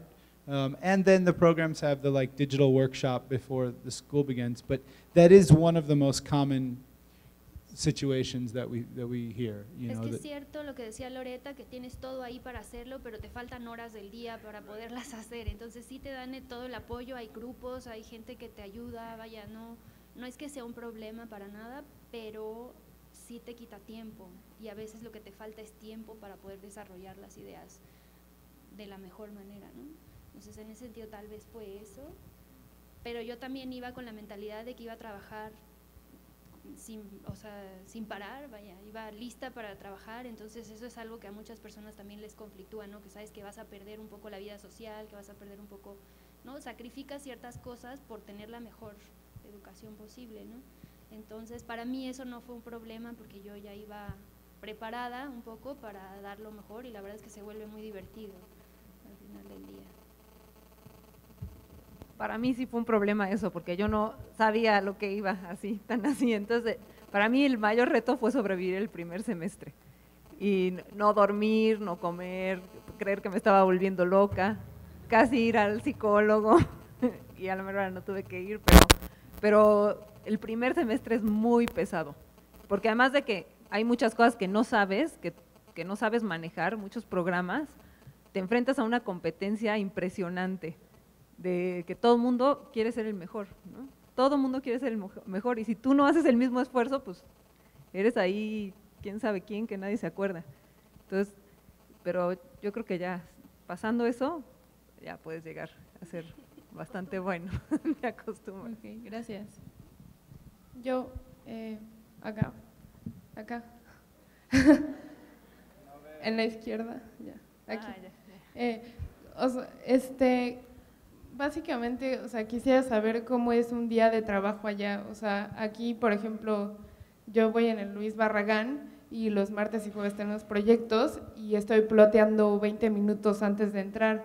Y, o sea, no sé, las preentregas, todo eso que ya saben ustedes, ¿no? Entonces, o sea, quisiera saber allá cómo se vive un día de trabajo y más que nada, cómo es la gente que está a tu lado. O sea, si ya aquí una maestría en México, pues generalmente somos jóvenes, ¿no? Es raro encontrar a gente mayor de 35 años y allá cómo son, o sea, si de verdad son profesionistas, ya saben varios idiomas, ya saben programas, o sea, todo eso en general, si ya tienen un nivel internacional, o sea, un perfil académico así, o sea, que te deja así como de wow, más que nada es eso. Yo creo que hay de todo, o sea, hay gente que es muy, obviamente es una selección de personas, no es como que cualquiera, pero no, o sea, si a ti te aceptan es porque puedes. Entonces, yo no me preocuparía mucho por eso, como que no te intimiden. Si alguien pone todo su trabajo y se enfoca, como dice Loreta, o sea, eres capaz de lograr cosas increíbles y del calibre de esa universidad. Entonces, en ese sentido no te preocupes. Y en cuanto a un día normal allá, me parece que pues la escuela es todo el tiempo, yo creo que depende de si vas a un research-based o a un studio-based. Si vas a un research-based, son otro tipo de espacios los que tienes, es otro tipo de ambiente, y si vas a un studio-based, que es el caso de lo que nosotras hicimos, pues tienes el espacio del estudio, que no sé si lo has visto en la página, pero ahí está, se puede ver, es muy interesante, porque están todos sentados juntos, ¿no? Tienes un compañero detrás de ti y alrededor, estás todo el tiempo trabajando y todo el tiempo viendo el trabajo de los demás, entonces en ese sentido no estás aislado. Y pues vas a clases y vuelves y trabajas y comes y vuelves y trabajas y si vas a clases y vas a biblioteca, o sea, tu día a día se vuelve un poco tu trabajo, tu investigación, tu proyecto, ¿no? Si hay una conferencia, te escapas a la conferencia, como bien decían, te regresas, muchos comen en su lugar por no perder el tiempo, ¿no? Y esto que te describo es si vas a un programa de studio-based, si no tienes un poco más de libertad, los que están haciendo research-based tienen un poco más de libertad en cuanto que van a más exposición, o sea, tienen más, sí van a más eventos, ¿no? Tienen más oportunidad porque no están proyectando, están haciendo su propia investigación y ellos lo pueden coordinar pues con sus tutores, ¿no? De manera independiente. No sé si eso te responde un poco la pregunta.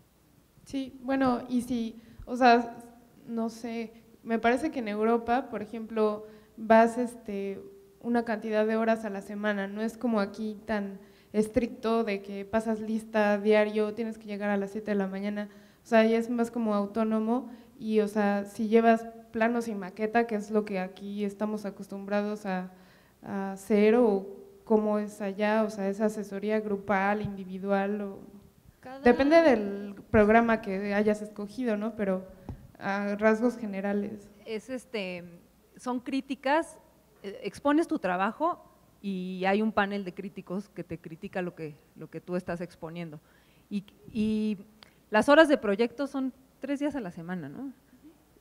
Pero haz de cuenta, tus horas de proyecto, no sé, a lo mejor es de 12 a 4 de la tarde, pero en realidad pierdes la noción de la hora a la que es, porque estás sentada en el escritorio desde las 9 de la mañana y te vas hasta las 10 de la noche. Entonces, más bien, entonces, más bien lo que pasa es que llega el profesor a los horarios de proyectos y se sienta contigo un rato y ahí platican sobre lo que estás haciendo y eso es lo normal que pasa, digamos, en una semana. Y cada 15 días normalmente hay crítica. Y entonces para las críticas, que son como las preentregas, ahí sí tienes que plotear tus planos, o normalmente son también exposiciones digitales, y entonces presentas tu proyecto y normalmente hay profesores invitados y entonces entre los profesores discuten lo que estás presentando. Y sí, acabas 20 minutos antes, pero sí es muy importante tenerlo listo a la hora que te toca presentar. Aquí a veces somos medio barcos y los dejamos entregar un poquito más tarde, pero no, como ahí hay un panel, tienes que estar a la hora que te toca con el trabajo cargado en la computadora y presentándolo, ¿no? Ok, muchas gracias.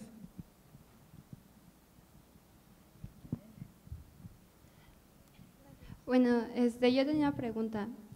Bueno, tengo un compañero que es muy, muy inteligente, pero él no entiende, pero él no entiende muy bien el inglés. ¿Ustedes tienen algún tipo de, no sé, de ayuda para entender, bueno, las clases o algo así por el estilo? Well, I have a problem. Si hay ayuda dentro de escuela, pues primero es el TOEFL, ¿no? Que hay que tener un cierto nivel, pero y después hay esa posibilidad en verano, antes de entrar, si el TOEFL está un poco bajo. Después tenemos el centro de idioma, que no es un centro, es un plan de juntar estudiantes anglofónicos con extranjeros, para ayudar en cualquier cosa, de charlar sobre temas de la vida, o de revisar un papel, o practicar una presentación, cosas así. Y se puede, es por internet, a 10 a las 11 de la mañana, yo necesito ayuda y alguien esta gente está estudiantes y nosotros de administración pagan ellos para ayudar a sus compañeros. Ok, gracias. Bueno, ustedes como estudiantes de Harvard y de la UNAM, ¿cuál fue la diferencia más grande o la más notoria que ustedes tuvieron cuando se enfrentaron a comparar las dos universidades o al estar estudiando en las dos universidades?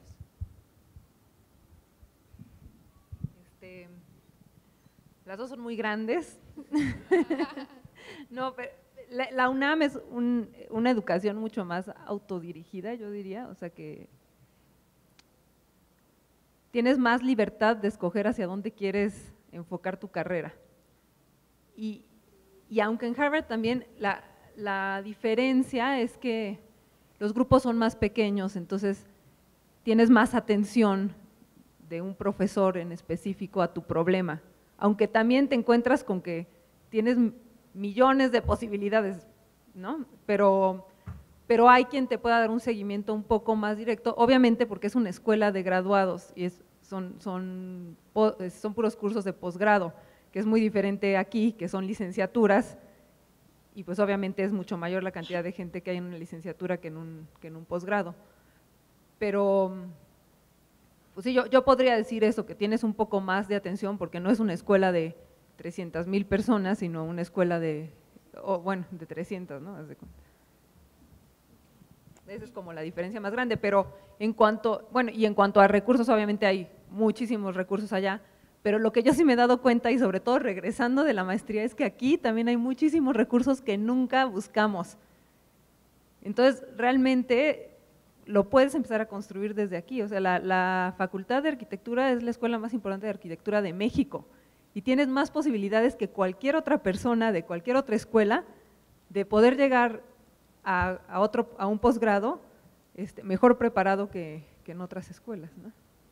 Okay, y mi siguiente pregunta es, ¿necesitas un título y una tesis para ingresar a una maestría? Porque, por ejemplo, a mí en la escuela me han dicho que la mayoría de las maestrías te piden tu tesis como para aplicar. ¿Lo necesitas para aplicar a Harvard? No es obligatorio, pero de portfolio funciona un poco de ese tema, creo. Si Si es como de programa de historia y filosofía de diseño, pues a lo mejor sí quiere mejor adjuntar algo escrito, ¿no? Pero por arte en dominio público o cosas así no es necesario, porque estás escribiendo su plan de investigación, ¿no? Se puede adjuntar, pero no es obligatorio. Y un título, claro que necesitas. Sí. Pero el tesis. Hola, acá. Bueno, mi pregunta es, ustedes como mexicanos que se fueron a una escuela que tiene como un nivel internacional como tan alto, y que convivieron con tantas personas de tantas culturas, ¿qué visión tienen acerca de lo que a ustedes les gustaría seguir haciendo ahora sobre México? Si les gustaría seguir como trabajando con lo que hay en México para hacer que México sea más grande, o si ustedes vieron que algún otro lugar les llamó más y ustedes, no sé, ahora su sueño tal vez sería irse a ese lugar, o bueno, más o menos esa es la idea. O sea, ¿en qué influyó en su pensamiento el haberse ido a Harvard y haber estado esos 2 años que estuvieron allá? O sea, si cambió de lo que pensaban antes de irse, durante y ahora que ya están aquí y que han trabajado un poco más aquí.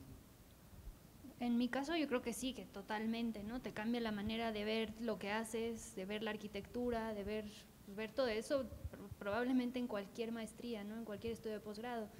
Pero en el caso de Harvard, lo que tiene de ventaja enorme es que estás entre pues gente muy interesante, no solamente alumnos, sino profesores impresionantes, ¿no? Ponentes, todos los eventos que organizan pues son conferencias de personas que no tendrías exposición, o sea, no los verías de otra forma, ¿no? En un mismo semestre. Entonces eso te va formando de una manera muy rápida. A lo mejor lo puedes conseguir desde otras maestrías, pero aquí en 2 años tienes un concentrado de lo que se está discutiendo en la disciplina actualmente, ¿no? Porque todos ellos traen un poco sus preocupaciones, la problemática a la que se enfrentan. Entonces de pronto tú estás también enfrentando tu propio trabajo a todas estas pláticas, ¿no? Entonces te permite ubicarte muy rápidamente en qué es lo que te gusta, te permite saber más rápido a lo mejor que en otros lugares, ¿no? Por dónde quieres ir. Entonces, en mi caso yo sabía de antemano que quería hacer algo de diseño urbano, pero no tenía muy claro ni por dónde, la verdad. Y llegando allá, pues automáticamente empiezas a tomar esas decisiones y sabes a qué profesores buscar y con quiénes trabajar, y en ese sentido pues es muy gratificante porque se enriquece muchísimo lo que haces y te ayuda a tener una dirección. Una maestría también es muy poco, son 2 años, entonces apenas te da tiempo de empezarte a hacer preguntas, ¿no? Entonces cuando vuelves pues es cuando empiezas a aterrizar todas esas ideas, porque tienes tantas cosas en la cabeza que de pronto es difícil digerirlas, necesitas tiempo para digerirlas, y durante la escuela no tienes tiempo de digerir todo, ¿no? Entonces de pronto regresar y trabajar aquí pues sí te permite digerir lo que estás haciendo y darle una mejor orientación, ¿no? En mi caso yo siempre pensé en volver a México, eso es creo que algo personal de cada quien. A mí siempre lo planteé así, ¿no? Entonces pues ahora estoy justo viendo cómo es que todas estas ideas medio cuajan con la realidad acá, ¿no? Gracias.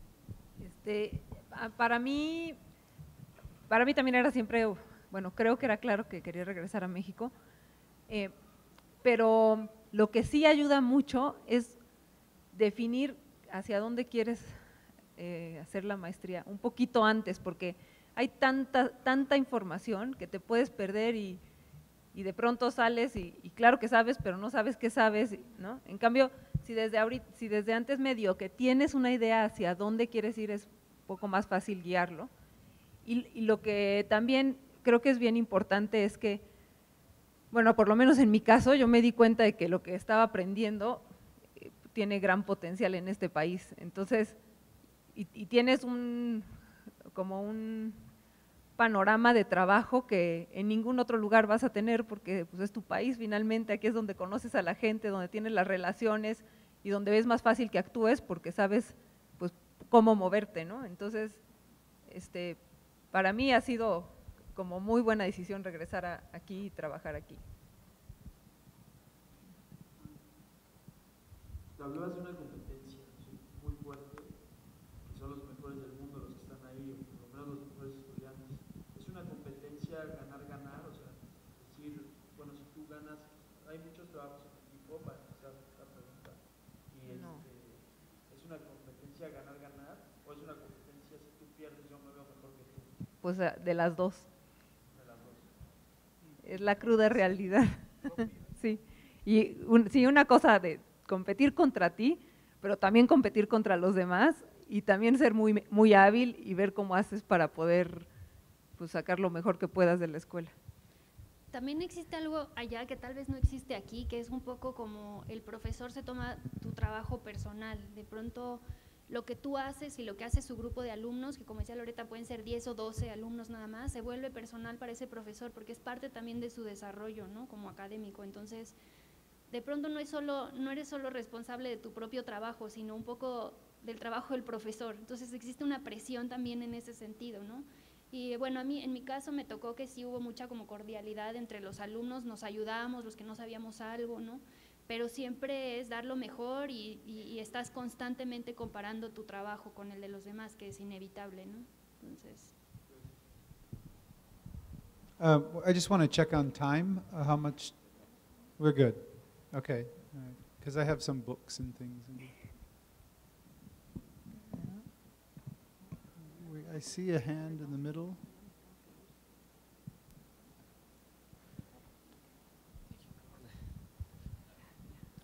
For an example, in your experience, John, o bueno, su experiencia también, Loreta, o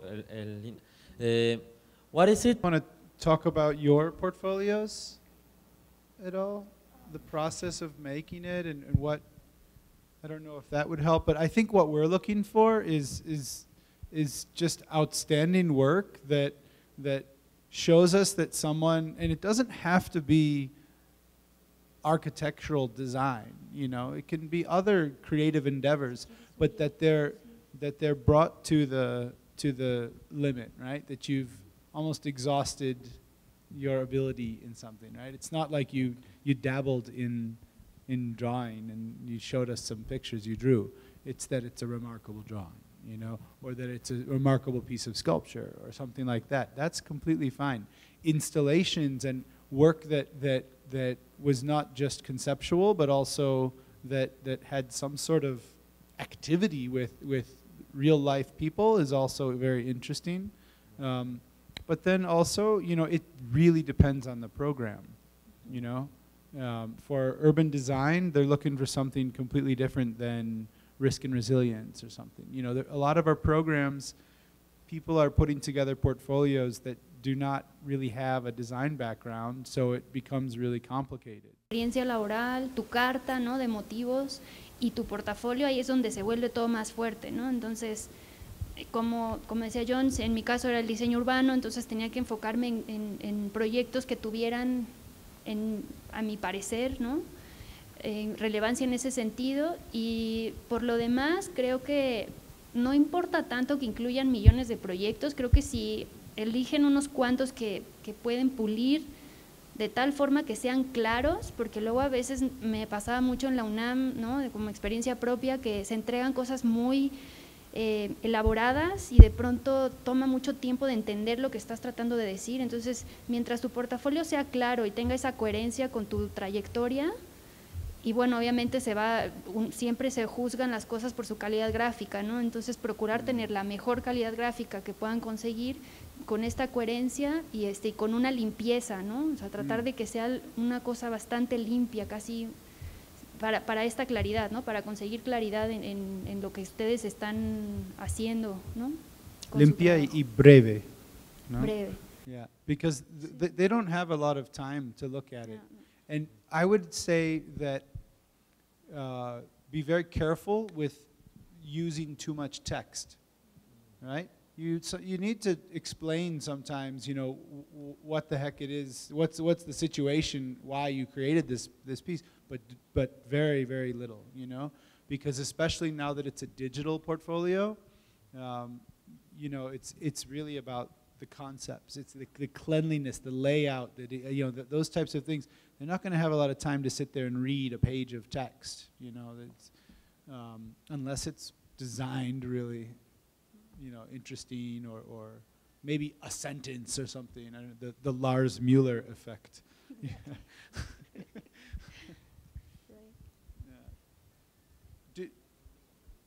Okay, we have one more question, and then I'll be around. So, yeah. Okay, eso es rápida. ¿Cuánto es el tiempo mínimo y el tiempo máximo para una estancia de investigación? De programas de Cuando ya estás haciendo maestría o doctorado aquí en México, ¿cuánto tiempo te pueden recibir? Porque sé que son difíciles los tiempos de los profesores allá. No siempre tienen el tiempo para poderte atender o revisar tu tesis, tus cotutores. ¿Cuánto es el tiempo mínimo? 3 meses. El tiempo mínimo. Que puedes estar allá y luego regresar a terminar tu posgrado. No entiendo la cuestión bien. Yeah. It's like, something like the time. Simplemente para hacer como un parte de tu investigación. Es que no hacemos esto. En vez de con PhD sí, pero y quizá con doctorado de diseño, quizá. Tiene que ser completo el posgrado. Sí. Okay. Sí, y tampoco aceptamos crédito de otros programas, o sea que no se puede entrar con créditos de otro programa, no hacemos transfer credit, ¿no? Si empieza un programa y se encuentra que prefiere Harvard y aceptamos, lo siento, pero nada de eso vale. La sabiduría sí, pero los créditos no. La biblioteca sí está abierta al público. La biblioteca sí, la biblioteca al público entre comillas, ¿no? Porque necesitas hacer como un pass, ¿no? Pero sí, hay mucha gente que van para hacer investigación. Sí, y si hay algún tema importante podemos hablar más tarde. Gracias. Pero lo que primero Loretta tenía que ir, pero un aplauso para Elena. Muchas gracias. Y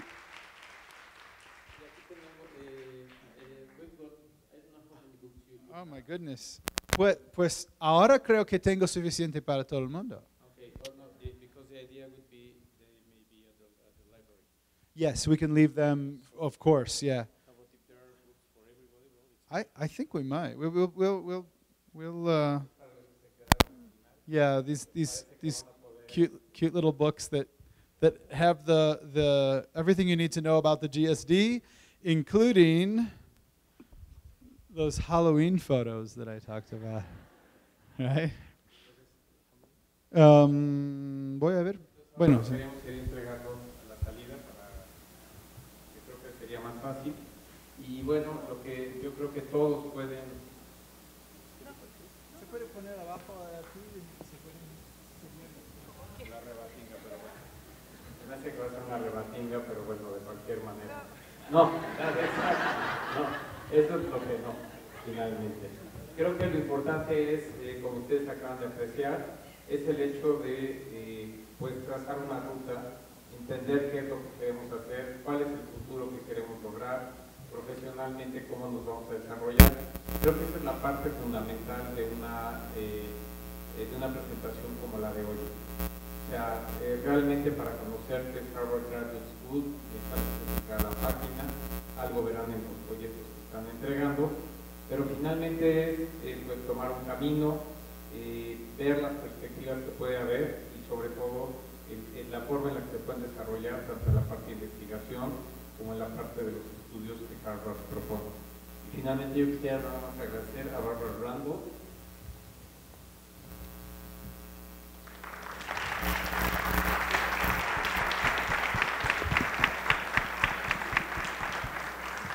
A Elena Tudela. No me vayas, Elena, por favor.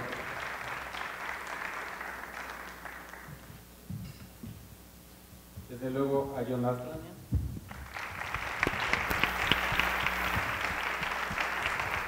Y a la maestra Diana Oviedo, de la de GESI, que me ha instrumentado todo esto. Yo creo que está desarrollando la facultad. Adriana, muchas gracias. Muchísimas gracias a ustedes. Muchas gracias. Yo quisiera nada más agregar, muchas gracias a la facultad, muchas gracias a la Universidad de Harvard que están aquí con nosotros.